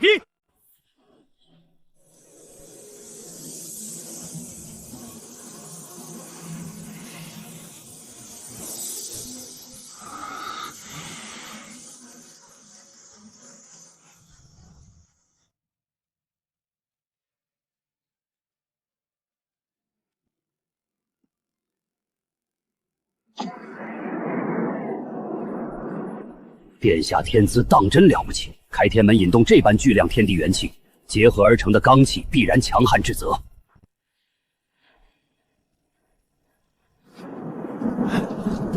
开天门而已，不至于吧？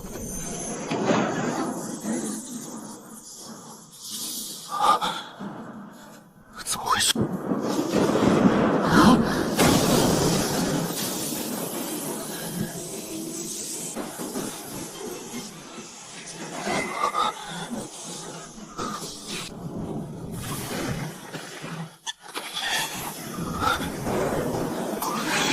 该死，不能这么下去！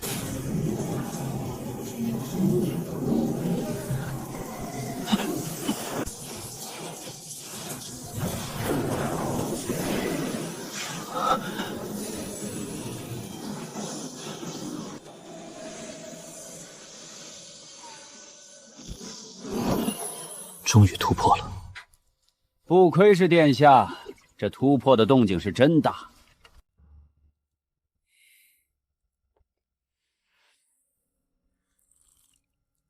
不知二哥找我和大哥前来，所为何事？唐安传言，你们都知道了吧？人家这名声啊，回来不到1个月，比咱们3个加在一起都强。然后呢？你什么意思？没什么意思，无非就是联手罢了。你我3人联手，先将老三排挤出去。二哥这是做好了准备？当然，再过7日，便是皇后寿辰。咱们准备几个年轻高手，寿宴之上，借着皇后之口，提出比斗，当众落了他的面子，毁了他营造出的名声。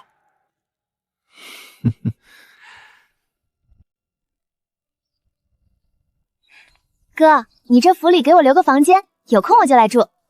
好。父皇对哥哥还是好啊，这府邸比我的公主府可是大多了。我不在唐安这些年，你和娘过得怎么样？没人欺负你们吧？没有啦，我这不是好好的吗？那就好。哥，我进入摘星阁了呢，现在也是灵师喽。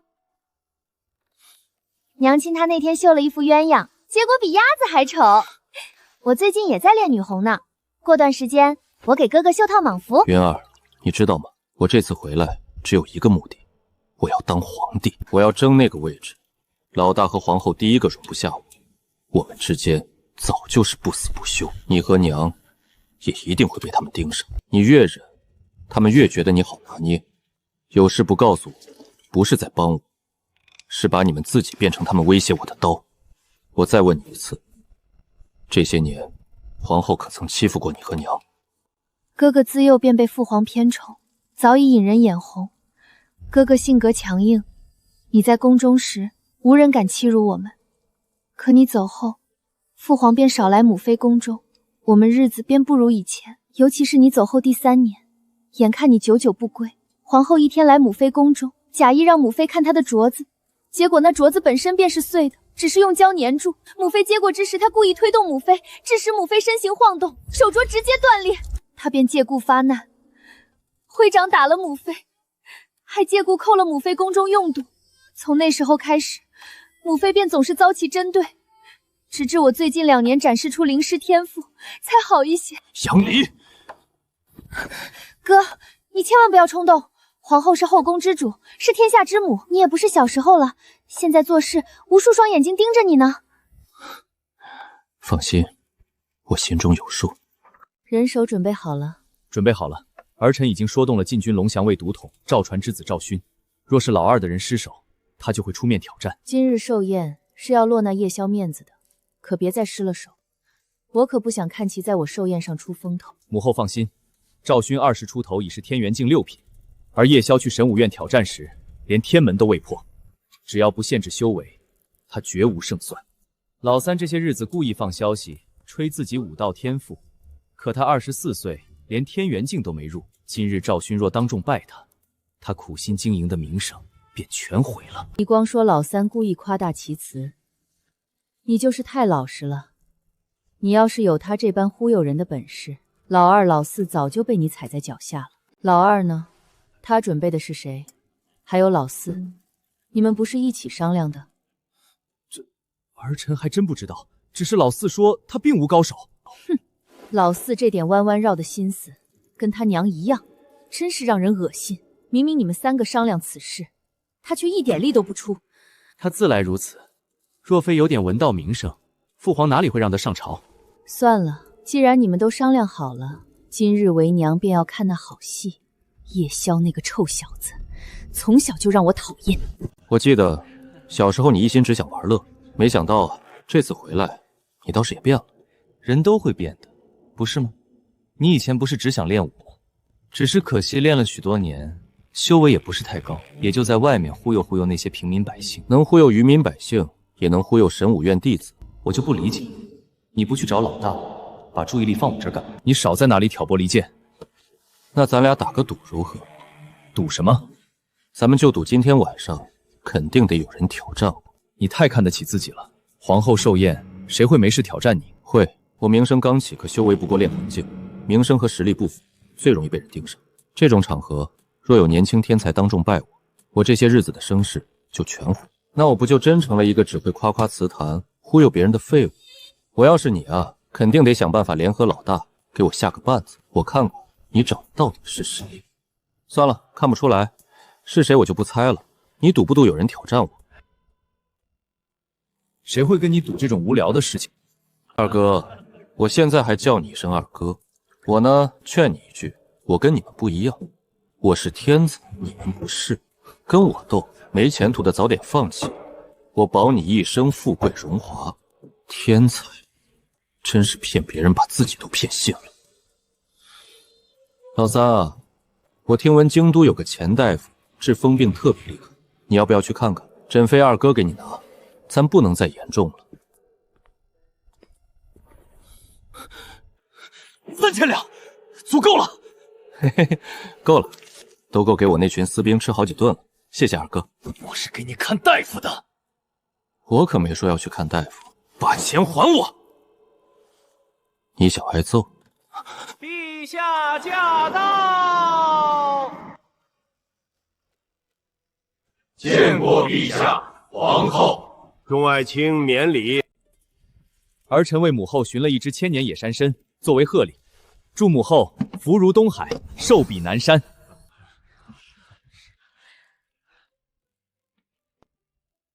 萧儿10年未归，寿礼可备了。哀家看过礼单，上面可没有你的名字。你若没准备，哀家可真要伤心了。皇后说笑了，寿礼我自然备了，只是礼太轻，怕皇后嫌弃，才没敢拿出来。你小子能给我准备礼物，我怎么就不信呢？萧儿多虑了，只要是你送的，母后自然喜欢，怎会嫌弃？这些年我游历民间，尝过一种百姓吃食，虽上不得台面，却别有滋味。本想献给皇后，可又怕您嫌弃，浪费了百姓血汗，这礼还是不送了。萧儿不必担心，区民间吃食，百姓吃的，哀家自然也吃的。你若真有这份心，哀家定会吃下。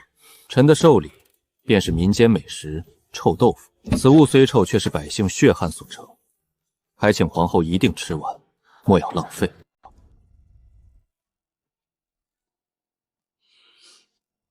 哥哥回来了，没人能欺负我们了。陛下，吃吧，一骨一粒皆是百姓血汗，不可浪费。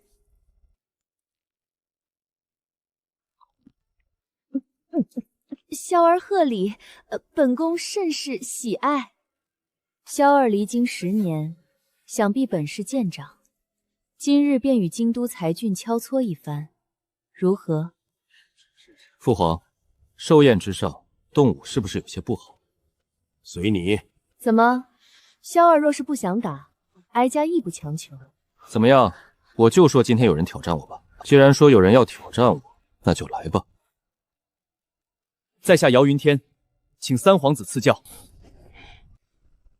你的人，你不要乱说。听闻殿下拳脚样样精通，御前不便动兵刃，在下想讨教拳脚，请殿下赐教。好，这姚云天如今修为如何？天元境4品，那夜宵能打赢？三皇子几日不见，已然突破天元境，不过仅是1品修为。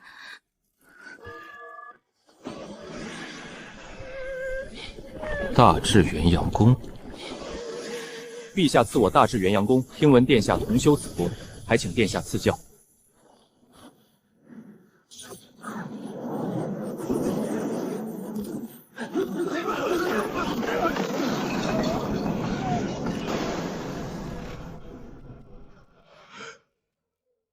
怎么可能？刘公公，怎么了？为何如此惊讶？没什么，老奴少见多怪，让皇后娘娘见笑了。三皇子既然只有天元境1品，这般修为，让人有些失望。失望与否，交过手才知道。那就请殿下接招吧。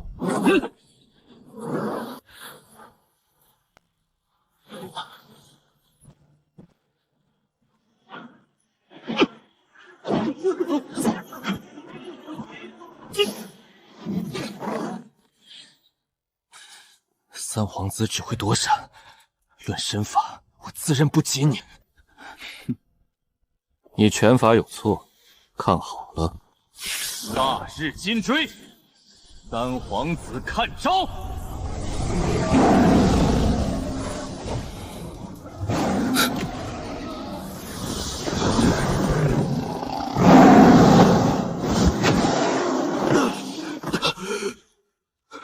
此招大日金锥，劲锐骄阳长河，你尽力驱散，也配与我争锋。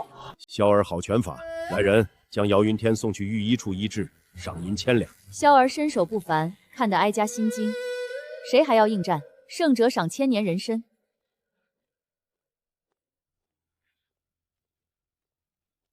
赵勋，请三皇子赐教。这孩子在唐安城也算是年轻一代的天才了，不知萧儿能否胜之？三皇子能速胜姚云天，是因熟其功法，但赵勋修的是宫内无记载的清元宗绝学，青玉心绝不输大智元阳功。三皇子越级胜算极低。二哥，这般比斗也甚是无趣，不如你我兄弟2人赌上一手如何？我赌我能赢。夜宵，这是皇后寿宴，你说什么赌不赌的？怎么，二哥没钱？那我可以借你3000两，不要利息。那3000两是老子的。今日皇后寿宴不拘礼数，皇后赏1000年人参，朕再加上1万两白银给胜者。既父皇经云赌斗，你我便赌一局，我们各出8000两，赢者尽数取子，一言为定。三殿下，请赐教。来吧。青天迷魂步。此乃青元宗绝学，配合青天大手印，威力极强。赵勋年纪轻轻，却极为精湛，此战必是一场恶战。相差5品修为，击败他不难，但若要成事，绝非易事。也罢，今日便让你开开眼界。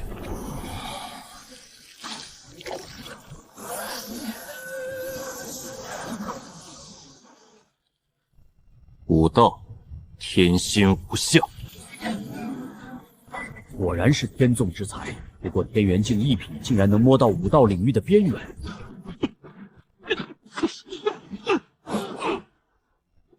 为什么？这是为什么？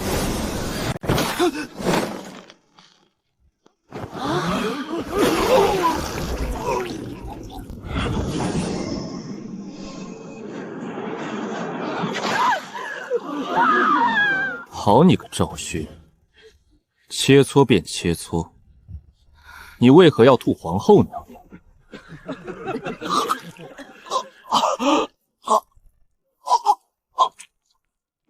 陛下，犬子无状冲撞了娘娘，此事纯属切磋意外，还望陛下恕罪。都是些什么事情？交由皇后处理吧。快扶我回宫洗漱！二哥，8000两银子可别忘了，你若是今天不给，明天开始可要算利息的。老三，你太过分了！过分吗？说不定过分的事情还在后面。该死的夜宵，我早晚要他死！今夜摆10炉熏香，彻夜不息。是。都下去吧，刘同留下。朕问你，你不是说老三体内已经不是大日元功了吗？为何今天他催动的是大日烈阳罡气，还用出了大日金锥？老奴也不解，三皇子那日回宫，体内元气霸道刚猛，远超同阶元阳功，却绝非纯阳属性。可今日他竟催动出大日烈阳罡气，实在怪异。你为何不护住皇后？事发仓促，老奴未曾反应过来，请陛下治罪。朕看你就是想要老三达成目的，是也不是？三皇子是老奴看着长大的，惜他天资出众，斗胆迟疑，请陛下恕罪。更何况，陛下若是想帮皇后娘娘，也不至于让皇后娘娘吃下那肮脏之物。奴才斗胆，便慢了一些。呵呵，连你都对他高看一眼吗？那朕这个儿子还真是了不起呢。武道之路，你觉得他能走到哪一步？老奴不过井底之蛙，殿下乃是9天之龙，殿下能到哪里，老奴看不到。见其惊鸿一波，已然是人生幸事。去传华妃侍寝，找金饼1盘，绸缎10匹。大哥，今夜过后，老三的武道名声怕是要坐实了。你叫我上来，不是只想跟我说这件事吧？我的意思是，既然事情已经改变不了，咱们就不如帮他好好宣传一番，如何？好，明日之后，三弟便是大前第1天骄。我倒要看看其他人能否沉住气。星辰榜的高手，他是否接得住？唉，咱们这三弟啊，算是站稳脚跟了。不急，日子还长着呢，不是吗？听说三皇子昨日寿宴连斩2位高手，其中还有青元宗弟子，不愧是我大前第1天骄，连七宗弟子都轻松落败，未免太过夸大。他虽强悍，却从未登上天机阁星辰榜，称不上第1。他只是低调，星辰榜根本不值一提。天机阁榜单笼统天下武道高手，凡属有名有姓者，皆可上榜。榜单上每一个人都是同年龄顶尖好手。三皇子纵然天才，也不至于视星辰榜为狗屁。相信我，三皇子面前，星辰榜狗屁都不是。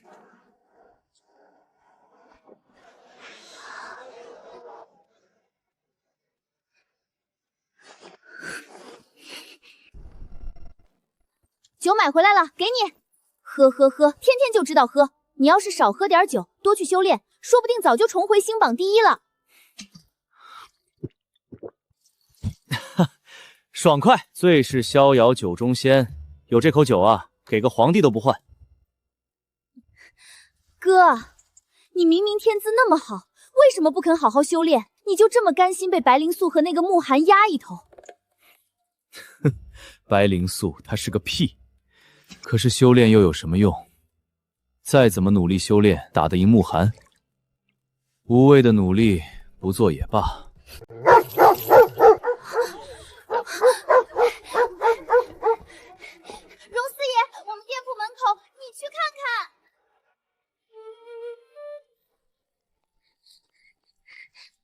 小姐，不好了，出事了！出了什么事情？前面来了几个泼皮。故意在店门口打翻了粪桶，还弄了2条恶犬，弄得无人敢进门。荣四的人呢？不在附近？在啊，就在街对面饭馆吃饭。我去喊，他们都不理我，怕是又想涨保护费。让店里的杂役去给荣四传话，说我请他来府上赴宴。可是小姐，荣四他可能对你心怀鬼胎。没事，我自有办法对付他。好的，小姐。色迷心窍的蠢货。你以为拿捏住我一间铺子就能为所欲为？我倒要看看你能嚣张到几时。赵掌柜，我可想死你了！没想到啊，原来赵掌柜还是练家子。荣四爷，我呢是个妇道人家，只求安稳求财，但若有人断我生路，我赵梦烟不惜拼命相搏。赵掌柜。实话实说，我荣四呢看上赵掌柜了，每月陪我几夜，保你生意红火，不然往后麻烦不断。我呸！荣四，掂量掂量自己，想求财便按旧规办事，若执意逼我，我拿5万两买你性命。姓赵的，看上你是给你脸面，几万两就想取我性命，我西城每月进项上万，我的命哪是这般容易拿的？荣爷可以试试，反正我远走高飞，以后但凡赚到点钱，都花你这个脑袋上。好，姓赵的，算你狠！今日之话，当我没说过。咱们还按照以前的章情来。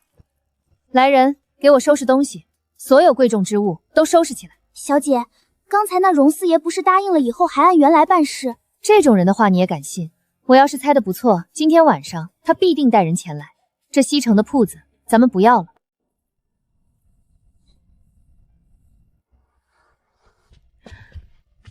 荣四对奴家起了色心，这城西的生意是彻底做不成了。荣四，有意思。我本打算调牛安来唐安，你却主动招惹。生意暂且搁置，等牛安到了，再好好收拾你。殿下，您是要扶持牛安进驻唐安？没错，3000人手远远不够，我要收拢更多心腹。还要专人打探各方情报，这些市井混混消息灵通，利弊相较，用处极大。殿下，牛安性情鲁莽，他来唐安恐会生出祸事。哼，放心，牛安看着鲁莽，可他精明着呢。这点事儿都办不明白，那我当初也不会救他一命。都听好，到唐安咱们要闯出一番局面，日后发达，我向主子求情，为你们洗白身份，谋个官职，光宗耀祖。大哥，咱们主子是谁？主子身份岂是你能打听？记住，主子的吩咐高于一切，谁敢以下犯上，我绝不轻饶。好！殿下，我这1年都按照你给我定下的日程修炼，没有半分偷懒。我那些小弟也都是严格按您说的做的。从今天起，我要你在唐安新城混出个名堂出来，何全会去帮你。1个月内完成3件事：1. 除掉荣四收拢西城下九流生意，约束手下，不许惊扰百姓，酿成家破人亡的惨事。3、每日搜集各方情报，专人筛选整理，定时送入府中。殿下您放心，有何叔帮我，那荣嗣保证死得透透的。行了，去吧。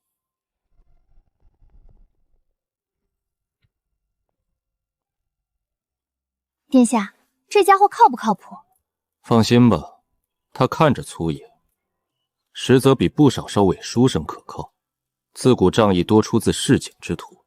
殿下似乎有些看不上那些读书人啊。从某种意义上来说，是的。为什么？我为什么要高看他一眼？读书人能治国理政啊。可我看的是他们祸国殃民。我游历10年，大半官员勾结豪强欺压百姓，些许不贪变成清官，只做表面功夫邀功，官衙内裙带横行，动辄逼得百姓家破人亡。这般文人，我凭什么高看他们一眼？可其中亦有德才兼备、政绩卓著之人。当朝宰相苏明轩便是当世贤相，主张与蛮族通生议和，安定南疆10年，聪盈国库，广办学堂，屡次进言严查官吏，实属良臣。启禀殿下，门口有人递上名帖求见。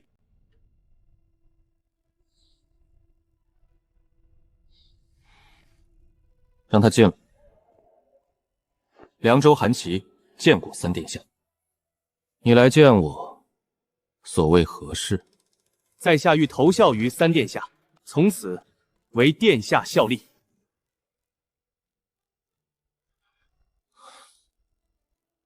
我可没本事给你安排官爵，你要是想我给你安排个好位置，那你可是想多了。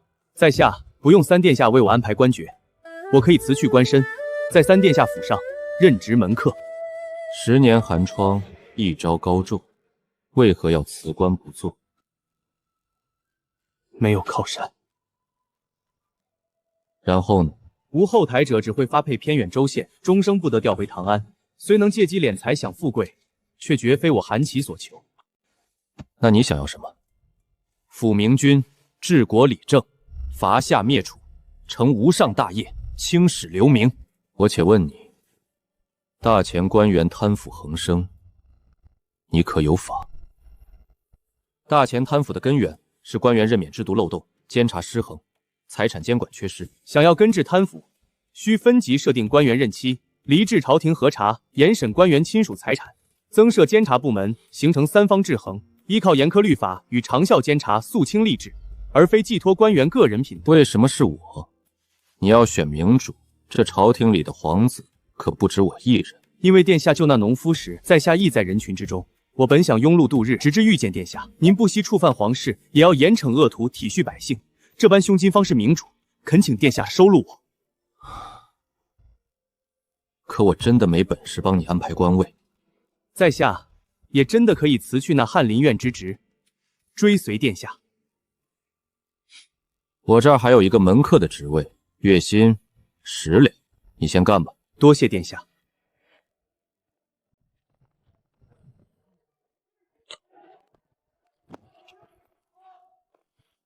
你呀，干嘛非要来这里？昨天严叔叔去我家了，跟我爹喝酒，说起金陵卫，他说必为大前第1强军，我倒是要看看他哪里来的这般底气。走吧，进去看看。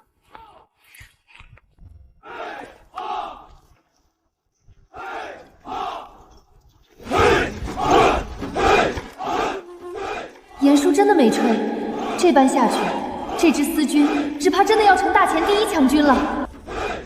都给老子好好练！都给我好好练！见过3殿下，严将军今日轮值休息，属下带兵修炼。卧虎武士练了吗？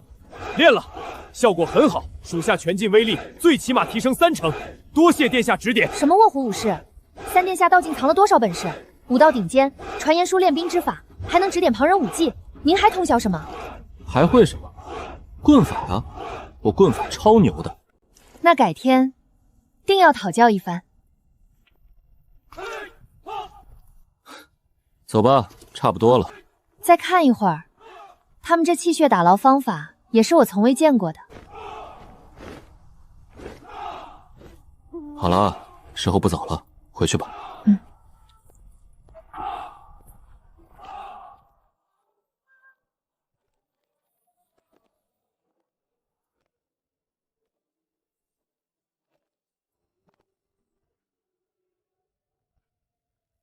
我要是能有3000私兵，那就好了。等我当了皇帝，给你3000女兵如何？娘子军嘛，那感情好。我还真想组个娘子军试试，不过3000太少，我要3万。哈哈哈哈！到时候我当皇帝，封你当大将军。老娘为你扫平一切。何叔，我们今天晚上让荣嗣死个痛快。不要痛快，要折磨致死。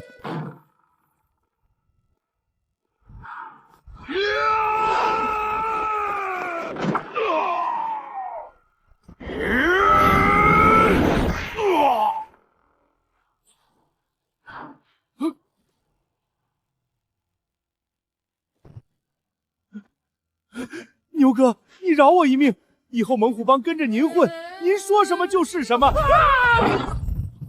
你千不该万不该，不该去惹我们燕夫人。我们主家的女人，你也敢打主意？牛爷爷，我错了，我以后再也不敢了。你放心，老子不是你，祸不及家人。你的妻儿，我留他们一命。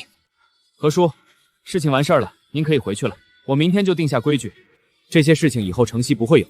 我也向殿下保证，那些正常商家1分钱我们都不会收。那我先走了，那位吩咐的事情不要忘记。老大，要是按您刚才说的，咱们就在那几个厂子里收点钱，只怕养不下那么多兄弟啊！蠢货，还替别人看场子！城西赌坊烟馆以后全归我们，皮肉生意我不沾，只按月收保护费，都守好规矩，违规者3刀6洞。好的，老大。再有1个月，金陵卫就能初步成军，到时候就可以带着金陵卫去寻些有战事的地方。4000多人，还是太少。殿下别急，慢慢来。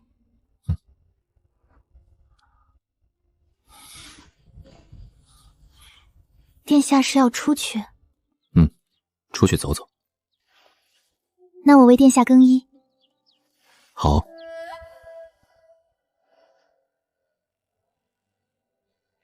你要干什么？有事想和你谈谈。没空。二皇子没让你走，你到底要干什么？不干什么，跟你谈谈。有屁快放！我需要你哥出手。我哥？你要他干什么？挑战3皇子夜宵。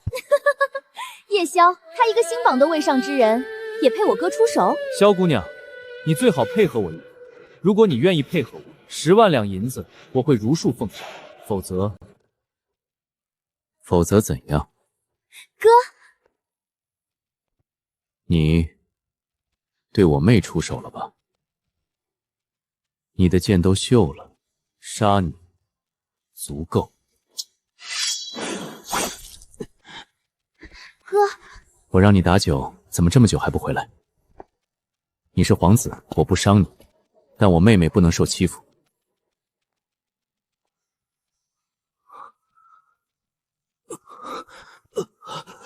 废物！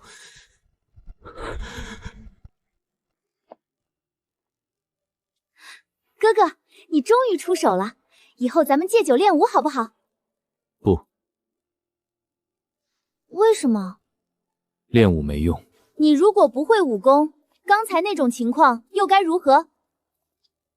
死！你去死吧！别闹。哥，我觉得你完全不用在乎那个慕寒了。为什么？他死了。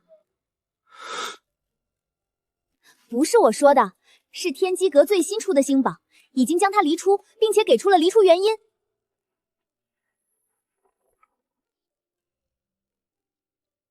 不可能，他不会死，那家伙绝不会死。我们走。去哪儿？去找骆雨裳。那个疯女人，为了慕寒什么事情都敢做。天机阁出这个榜单，她一定不会善罢甘休。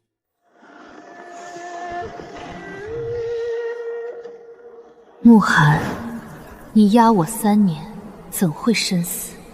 你若不在，我练这极北寒冰器还有何用？谁允许你们写慕寒死了？我说是谁允许的？谁再敢说慕寒死，我就先让谁死。那么喜欢排名，今天就好好排排，看你们谁先死。死吧死吧，死了好啊！千万别被那个疯女人发现。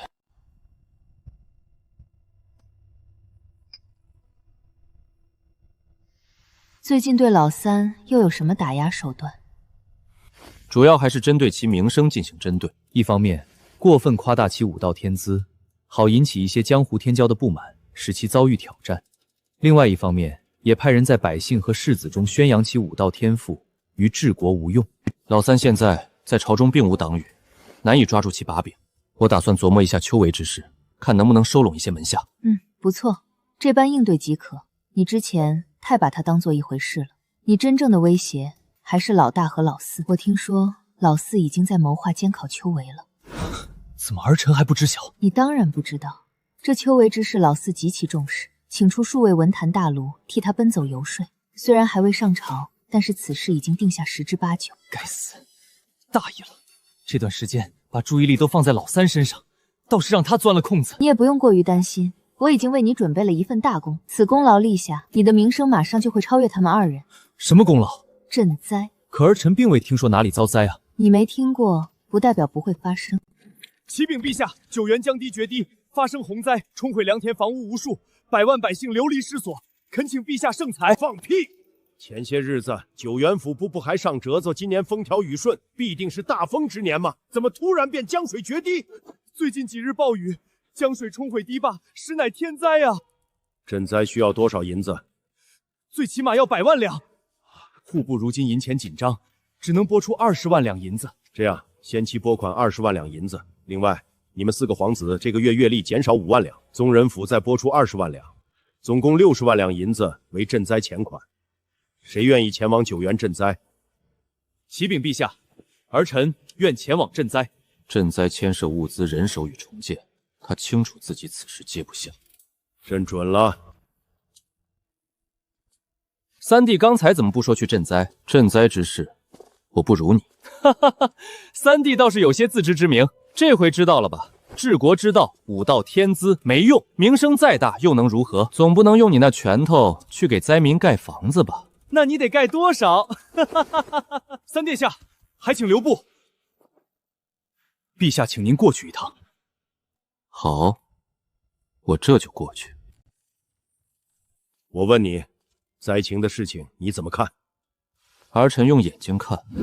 这时候你还跟我说这种话，信不信我砍了你的脑袋？那父皇觉得儿臣该怎么看？躺着看。这次灾情不正常。九原江堤，朕亲自去看过，坚固无比。自打江堤建成7年时间，从未遭遇洪灾。今年风调雨顺，为何会遭遇灾情？父皇叫我，所谓何事？九原之事必须彻查，朕会派遣镇抚司1处之人前往调查。但是朕希望你能率领那金陵卫前去九原。为何？大灾之后，人心浮动，难免有人趁火打劫、烧杀抢掠。你带兵前去，若遇此般匪患，可不过堂审问，尽数斩杀。其二，你既然去了，亦可对灾情缘由展开调查。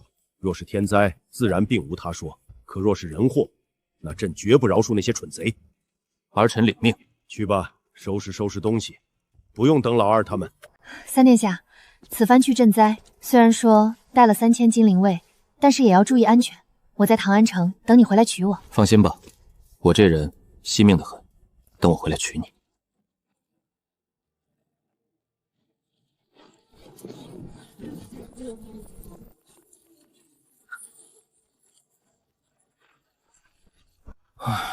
还是车里舒服啊。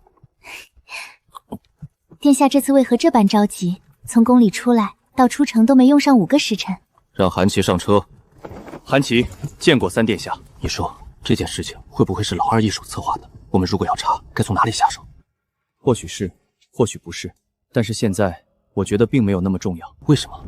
二皇子如果真做下此事，祸害百万百姓，所以他第一时间必定将所有参与执行之人尽数灭口。你说老二和老三这次出去，谁能占到便宜？老奴不知。灾情缘由怕是难以查清，九原知府的脑袋朕已决意斩下。不管如何，人下出此大事，他难辞其咎。至于老三，朕就是要他故意去的。成军半年，战力已成，3000人马对上天下豪商扶持的老二，在灾情刚生、极度动乱的九原，朕倒是要看看朕这2个好儿子离开唐安，离开朕的眼皮底下，能否斗个你死我活。朕也要看看老二这次敢不敢下手。机会已经给他了，若是他连下手都不敢，朕会对他很失望。同样，如果老三能活下来，朕亦会给他一份大礼，让他的实力进一步膨胀。殿下，在下以为这次前去危机重重，殿下首要就是时刻小心提防，以自身安全为先。此言何意？殿下，九原如今大乱，百姓流离，势必盗匪横生。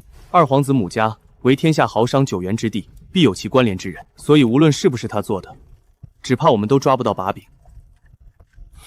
若有人故意乘机伪装做暴民袭杀殿下，殿下带的这3000人未必能保住殿下安危。所以殿下此行，什么剿匪、查案都不是重要的，确保自身安危才是最重要的。查与不查，先放在一旁。九原如今大乱，既然我已得皇命，无论如何，便先第一时间赶去九原，以维护当地百姓安危。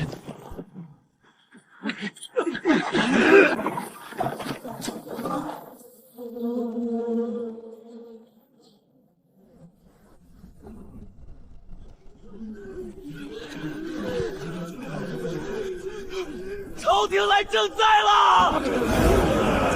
军爷，先给我吃的，我3天没吃饭了。军爷，我还有孩子呢，给我孩子一口吃的吧，谢谢好。军爷，我爹80了，你给他一口吃的吧。结阵，拔刀！敢有近前者，斩！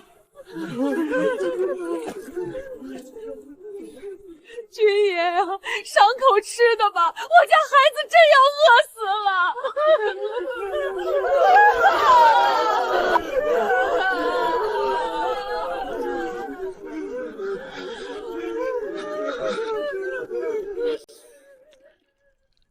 这便是那三皇子吗？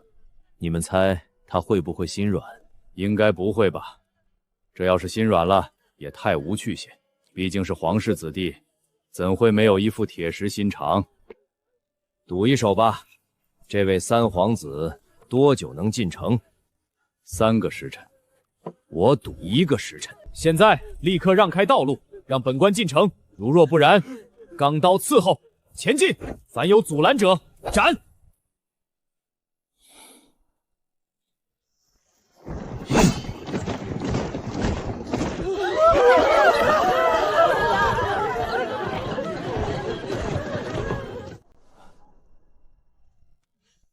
这三皇子好生果决。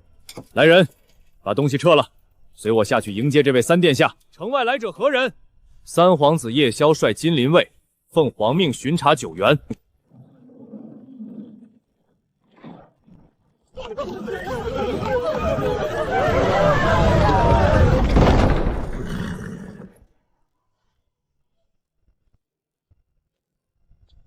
参见三殿下，在下永安县县令王溥。这城中似乎并未遭灾。确实并未遭灾。永安县地处九原府边远，地势微高，大水过时有护城河和城墙守护，城内并未过水。若是如此，你为何不赈济灾民？殿下呀，您可不能这么说话呀！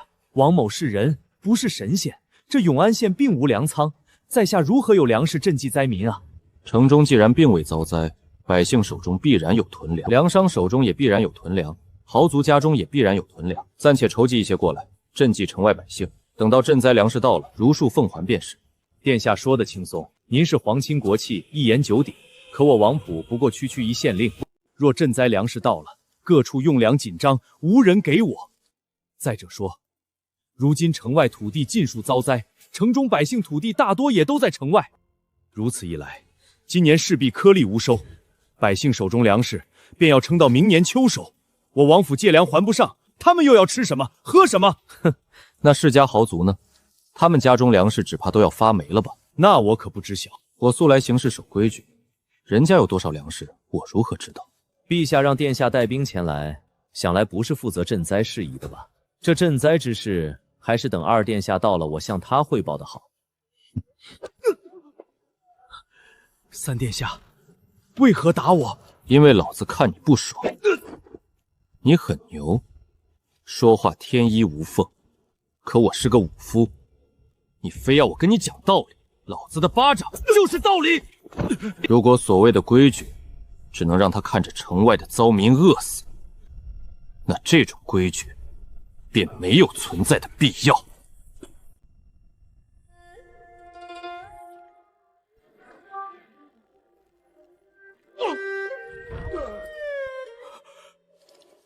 三殿下，别打了，我错了，我错了。明哲保身，本不为错，寻常时候我不怪你。可如今城外数万灾民嗷嗷待渴，数万人命悬于一线，你却无半点担当。我要你何用？这大钱要你何用？百姓要你何用？把他给我看管起来，不要让他接触任何人。是。去找些捕快兵丁，让他们立刻把城内各家豪族管事的给我带来，不来者灭族。告诉他们，这是大前三皇子夜宵所言，绝无虚假。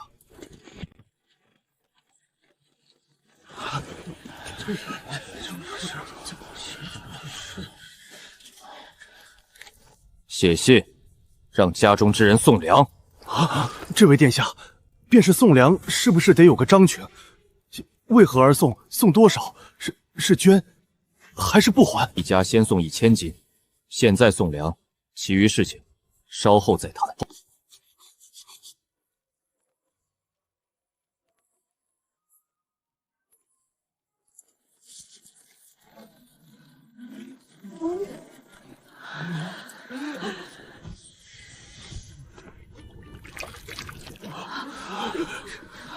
怎么回事？为何突然开成尸州？不知道啊，快去抢啊！都给老子慢点，排好队！谁敢不守规矩，军法伺候！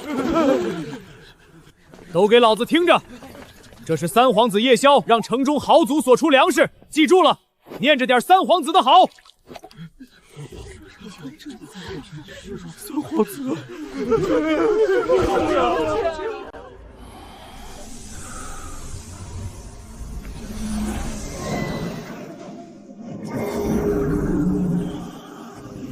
三殿下，到底什么意思？能不能给句话？我们也不是说不出粮食，你何必如此？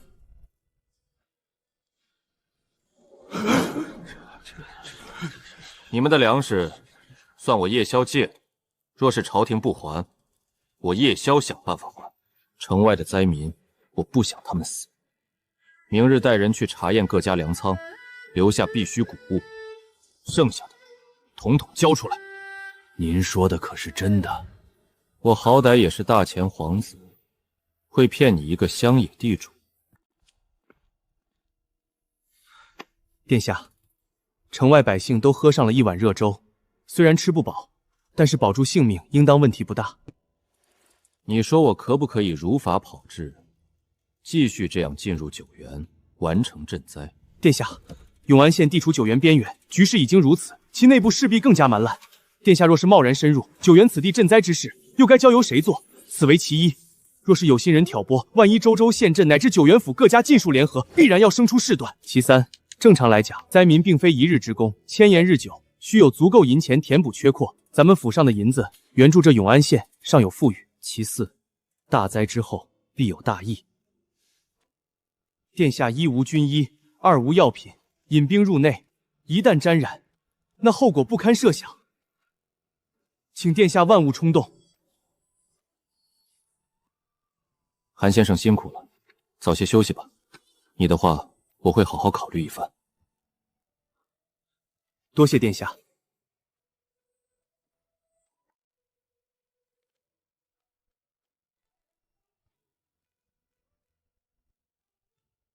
这般看来，这韩琦应当不是老二的人。这些日子，我都在盯着他，并未发现其与府外之人有何联系。希望他不是别人安插撤过来的吧？那样对他，对我都好。还是江湖好啊，虽然打杀多一些，但是最起码没有这么多勾心斗角，也不用这般如履薄冰。江湖路远，不再相见。男人啊，总是会长大的。我若轻易信人，只怕就真的离死不远了。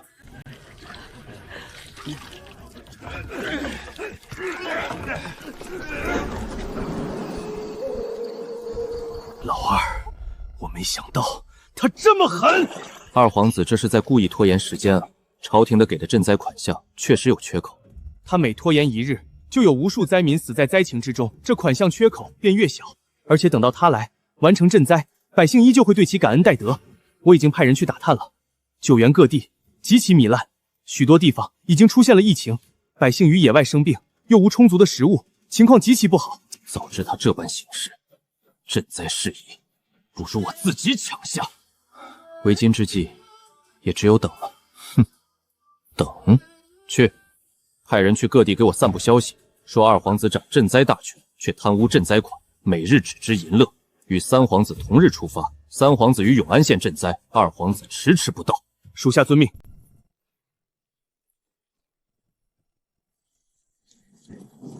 听说二皇子喜欢穿女装，我也听说了。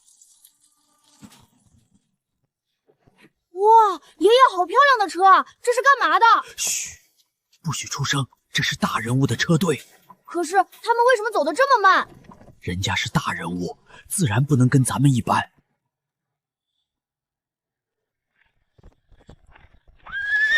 报，启禀殿下，九原来信。念。殿下还是自己看看吧。我说让你念。这灾情之地的来信不知有多脏，难道还要经我手吗？近日九原各地，你大点声，学蚊子叫呢，这般声音谁能听见？近日九原各地皆有传言，说二皇子贪墨赈灾钱款，一喜扮作女人，博壮汉喜爱，每日只知享乐，不思朝廷重任，与三皇子同日出发，却晚到半月有余，致使灾情糜烂。爷爷，什么是连头？闭嘴，快走！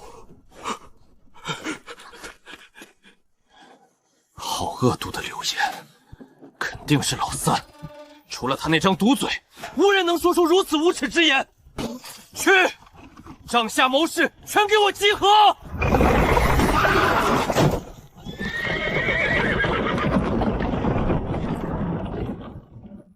谋士大人速来！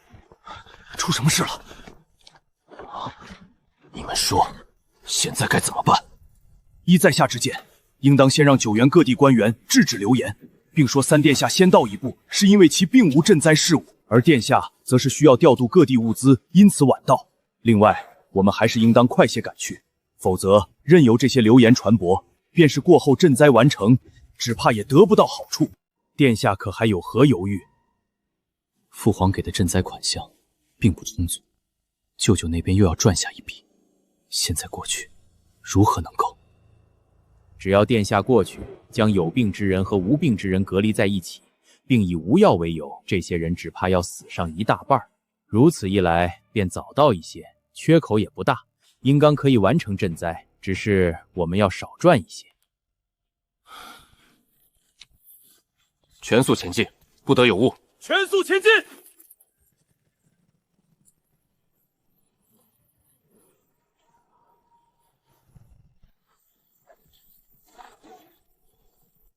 二皇子赈灾车队到，开城门！二殿下车驾到了。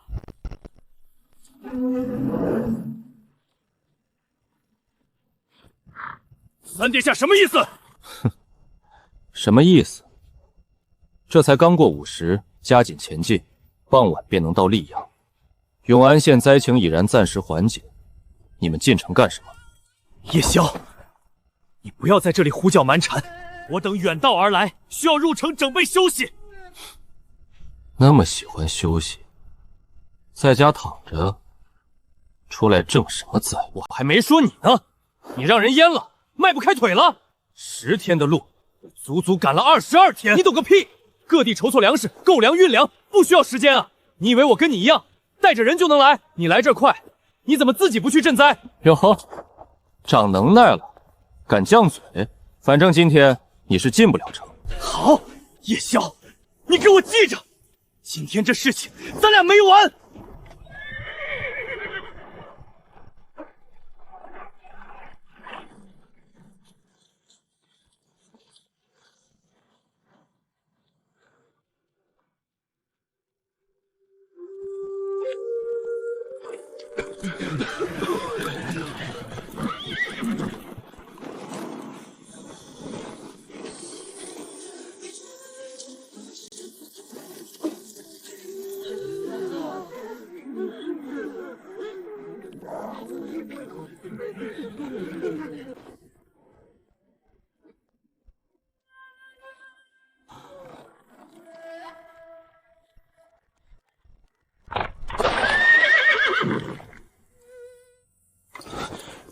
你跟来干嘛？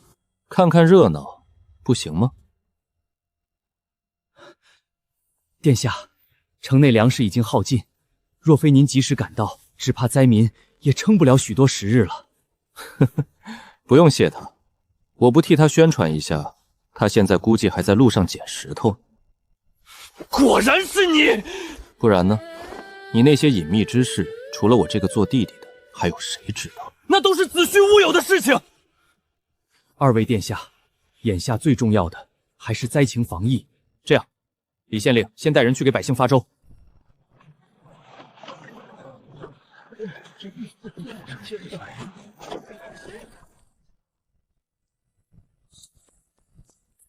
殿下您看，这就是二皇子准备的赈灾粮食。这赈灾之米，尽数都是陈年烂米。不仅如此，其中还掺杂了福糠、沙土。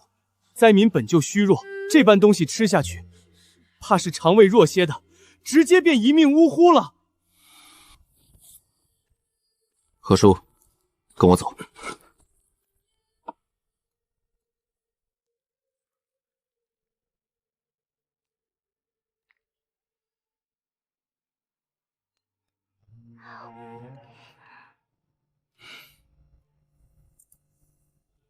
三殿下，您等等，二殿下吃饭呢，我们先通禀一下，您再进去啊。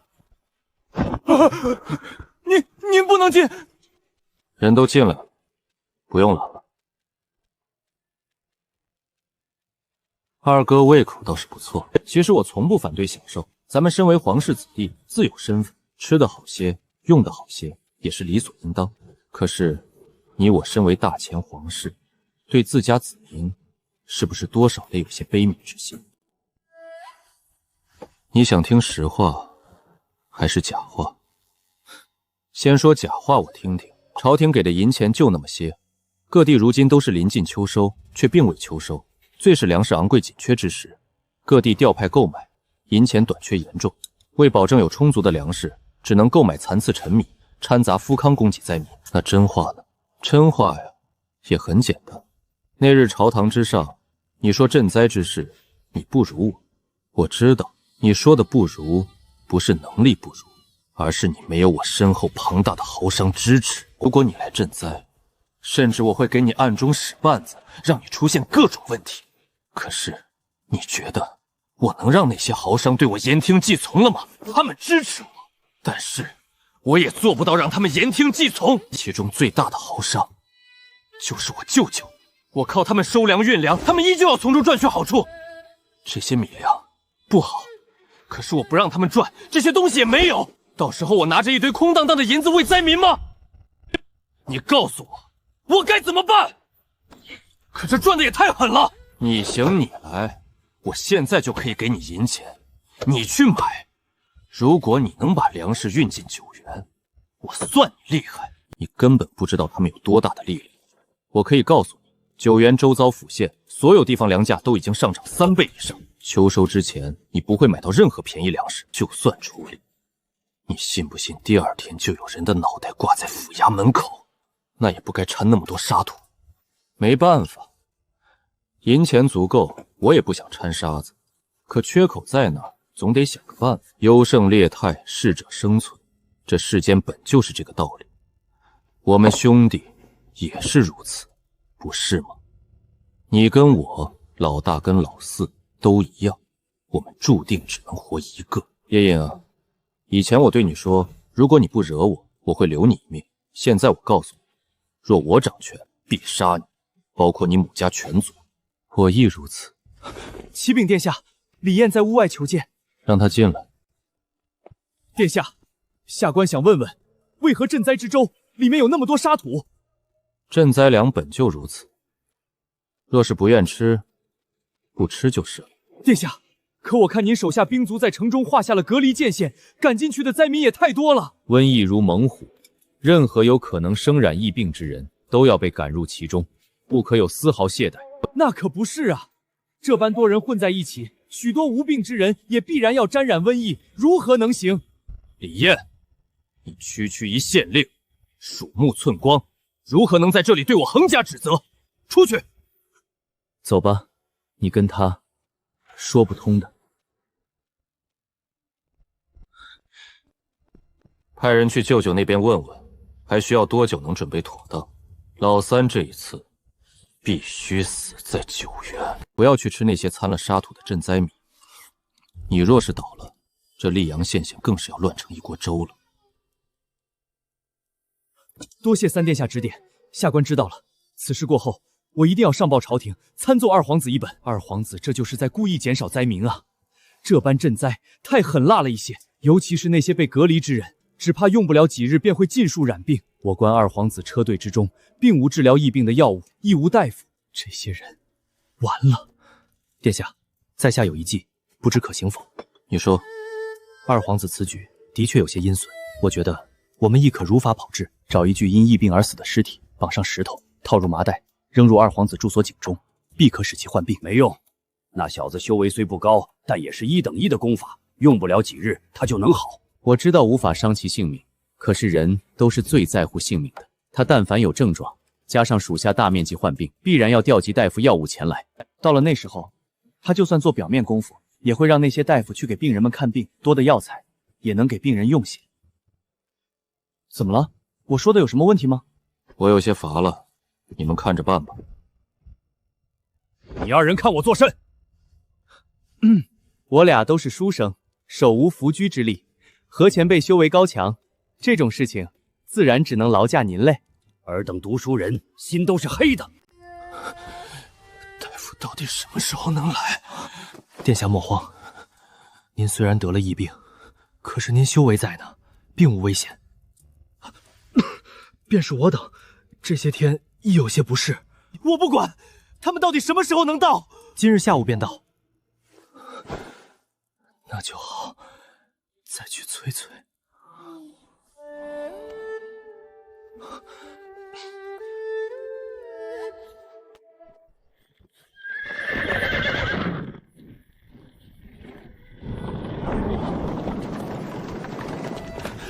三殿下，二殿下那边让您过去，说有要事相商。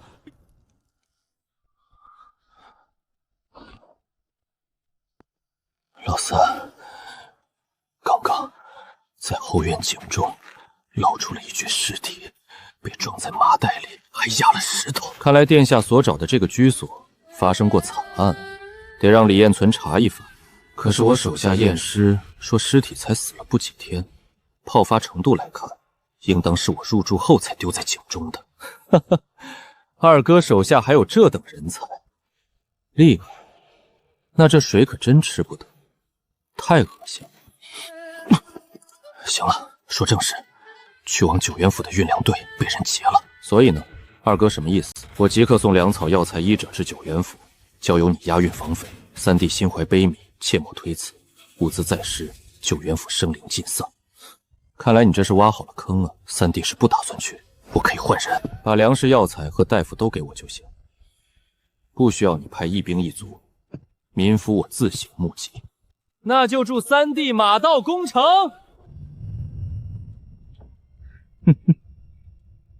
这便是那叶宵吗？果然是一表人才，威仪不凡，有人主之姿。三舅，你是不是胳膊肘分不清里外啊？我拎得清内外，自然要助你。我常年行商，遍见权贵皇族，似叶宵这般一身威仪的没几个。我比他差哪儿？你看他言行举止，可有半点规矩？他举止不拘皇室规矩，骨子里的贵气威严，世间罕见。我眼光不会错，这气运只可意会。你空有贵气，威仪不足。舅舅，九原那边确定没有问题？当然，叶宵此去，十死无生。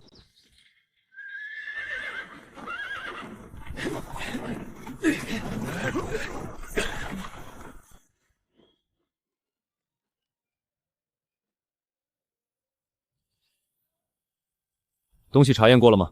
查验过了，都没有问题。粮草里面没有任何夹带，人也都查过，无人有修为，无人携带兵器，无人携带灵物。好，回去待命吧。殿下，查验完成，可以启程了。严将军，此路一去，说不定便是刀山火海，要死不少人啊！现在咱们后悔，还来得及。殿下何出此言？我辈军士若怯战未死，何谈建功？何谈作战？战阵之上，生死尽由天命。我等亦是如此。天下没有必胜之战，若是只求必胜，那每一战斗都不用打了。哈哈哈哈哈！严将军说的有道理，是我想多了。出发。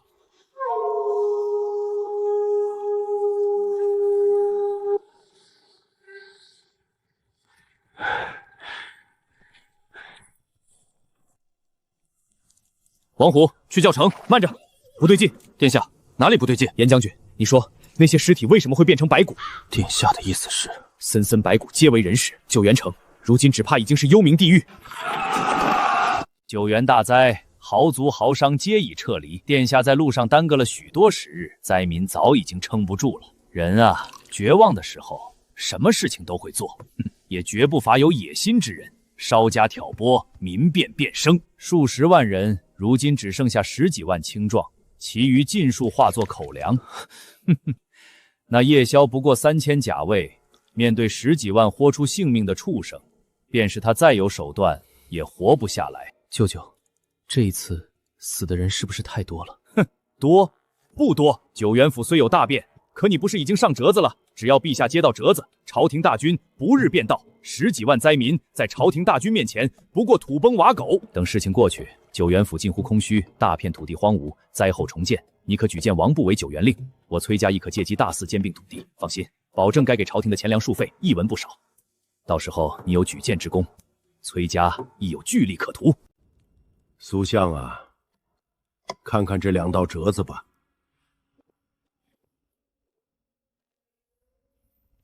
老二在奏折里参照叶宵剿匪不力，致使赈灾粮食被劫，九原府情况民滥，发生民变，九原失守，请求朝廷援军。老三呢，参老二行程缓慢，故意延误赈灾。苏相觉得这2人孰是孰非啊？启禀陛下，为今之急，最主要者便是剿灭叛军。依微臣之见，可从宜州调军7万，最快速度赶往九原府，平定乱军。朕没有问你该怎么办，朕问的是，你看这2人的折子，谁说的有理？2位殿下都是忧国忧民，所参奏之事都有其考量。陛下若是要断个是非，不如等2人回长安，将2人请到殿前当面对质，如此才能明辨是非。下去吧，就按你说的，着令宜州兵马前往九原赈灾。苏明轩啊，还是聪明，看清了问题本质。要是有一个回不来这长安，哪里还有什么对错？哼，斗吧，斗吧。只要首尾干净，不被抓住把柄，手段越狠越好。大钱之主肩负天下，若是没点手段，如何坐得稳这把龙椅？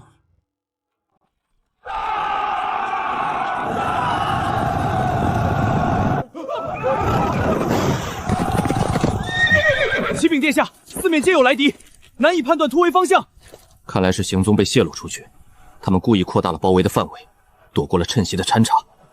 准备突围！不可，殿下，敌军势大人多，一旦突围，必然阵型散乱。属下愿率军结防御阵法，尽力守卫，斩杀敌军，以死一战，求一线胜机。诸位，这些乱军便是我等建功之机，不可放过。我叶萧为大前皇子，愿与诸军同战此地。若为亡魂，九泉相伴。愿随三殿下一战。金陵卫列3重圆阵。秀弩准备，1排，瞄准腿部；2排准备，射；2排射；3排准备，3排射；1排盾枪迎敌，2排缝隙穿刺。王虎带领1营准备补上，孙称准备雷火丸。诺。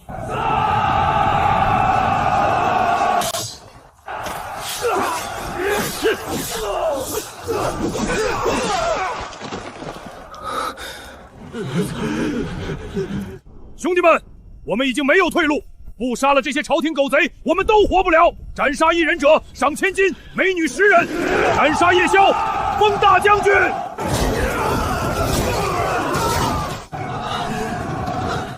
殿下，我护着你杀出去，不能这样继续了。当断不断，反受其乱啊！殿下，快走！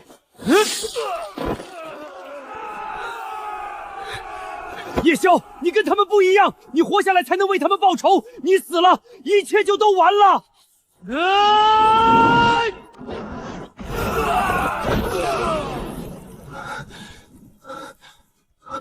何叔，再容我一会儿，再试试。现在我若一逃，金陵卫士气必然大挫，转瞬便是全军覆没。无论如何，阵势不破还有机会，我不能逃。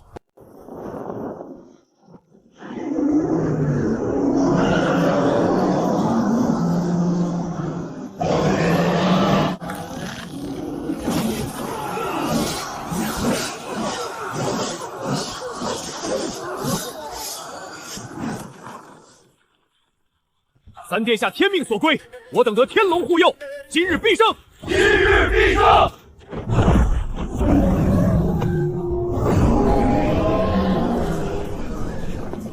我大前3皇子叶萧在此保证，尔等放下兵器，我保林等不死。如若不然，天龙护佑必将尔等尽数斩杀。谋反之罪，从无饶恕。他不过一皇子，根本不可能说了算。兄弟们，快上，杀死这些官兵，我们才有活路。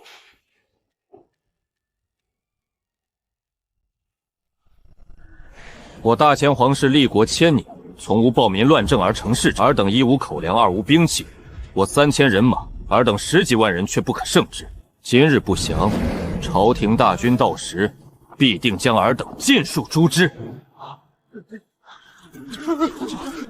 现在，给我放下兵器！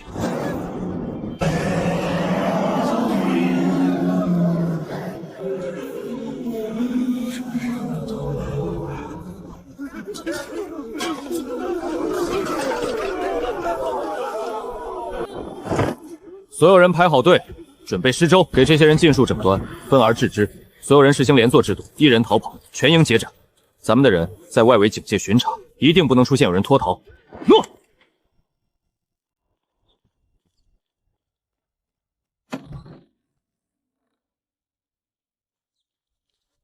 二皇子，您快起来，出事了！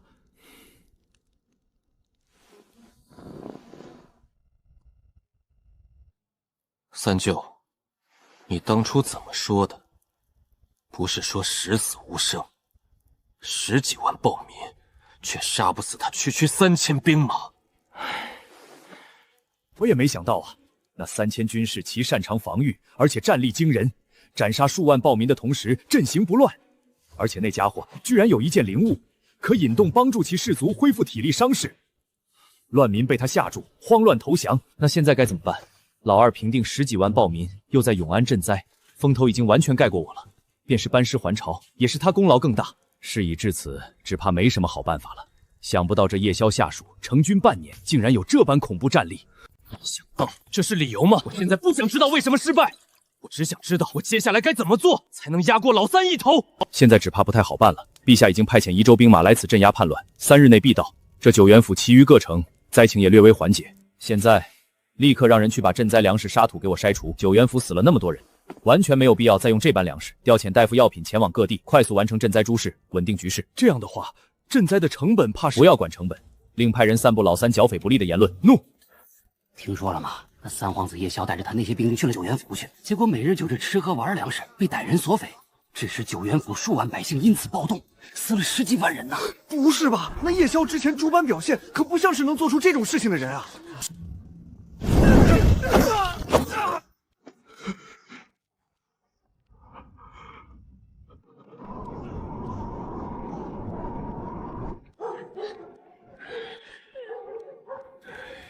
牛老大，咱们今日所为到底是为什么？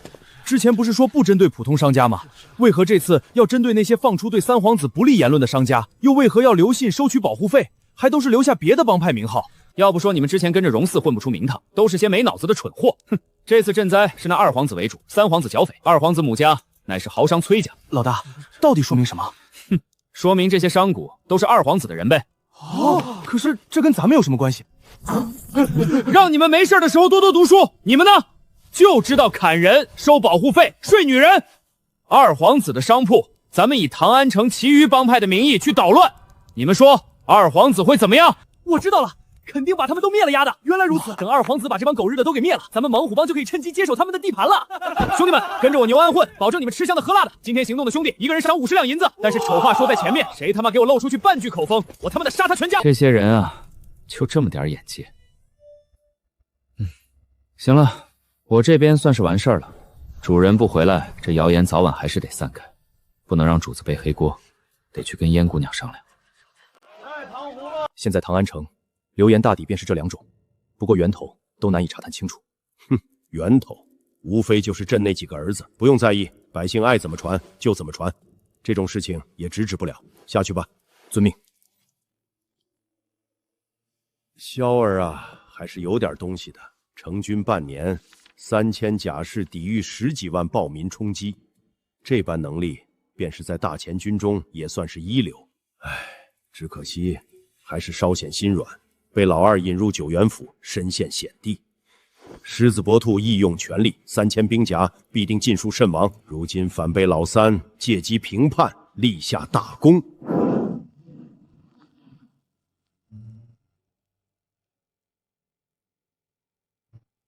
周统，去传朕之命，九原府局势稳定，叶萧、叶印2人可回唐安，后续事宜交由地方官员处置。奴才遵命。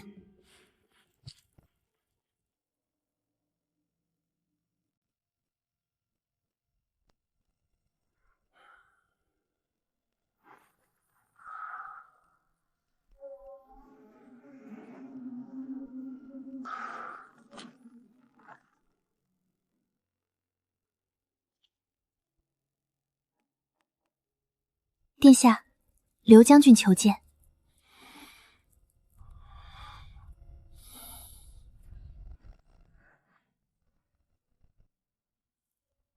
我这就出去。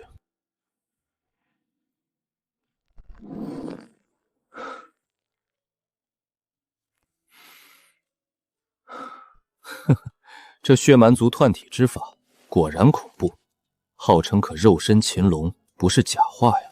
只可惜需要大量气血之力，人族气血难以持续修炼。不知刘将军今日前来，所为何事？三殿下，是这样，我那些兄弟们啊，这些日子始终住在城外，这九原城中无人居住，不如让他们住进来，要不然这风吹雨淋的，着实有些遭罪。这事情倒也不是不行。那我今天便让他们入城。现在不行。为何？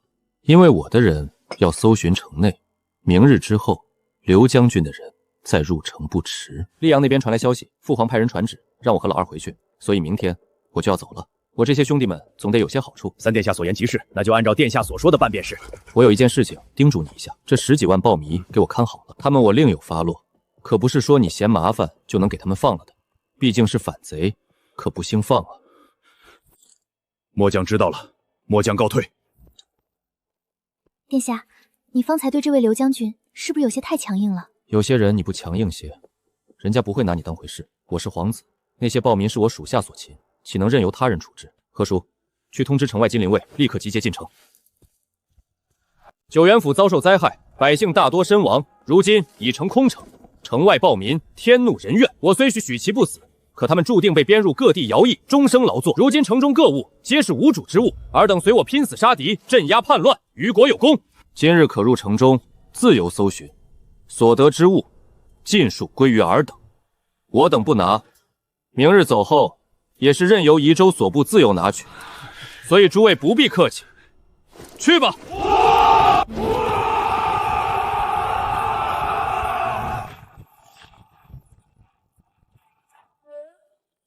严将军怎么不去？为将之人要有威严，若是为了区区蝇头小利便失了威仪，如何还能震慑军中士卒？当然不会，该有利益之人一个都不会少，不该有利益之人，我也绝不会让他拿得到。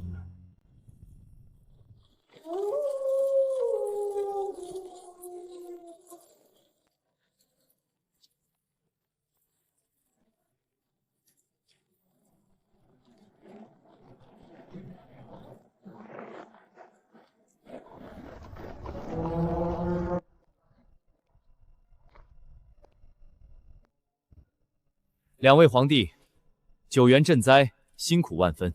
父皇命我在此迎接，请两位皇帝下车，入我车驾进宫。哈哈，大哥，些许辛苦，不过是为了百姓，如何能让您辛苦迎接？三弟为何还不下车？没看到大哥在此迎接？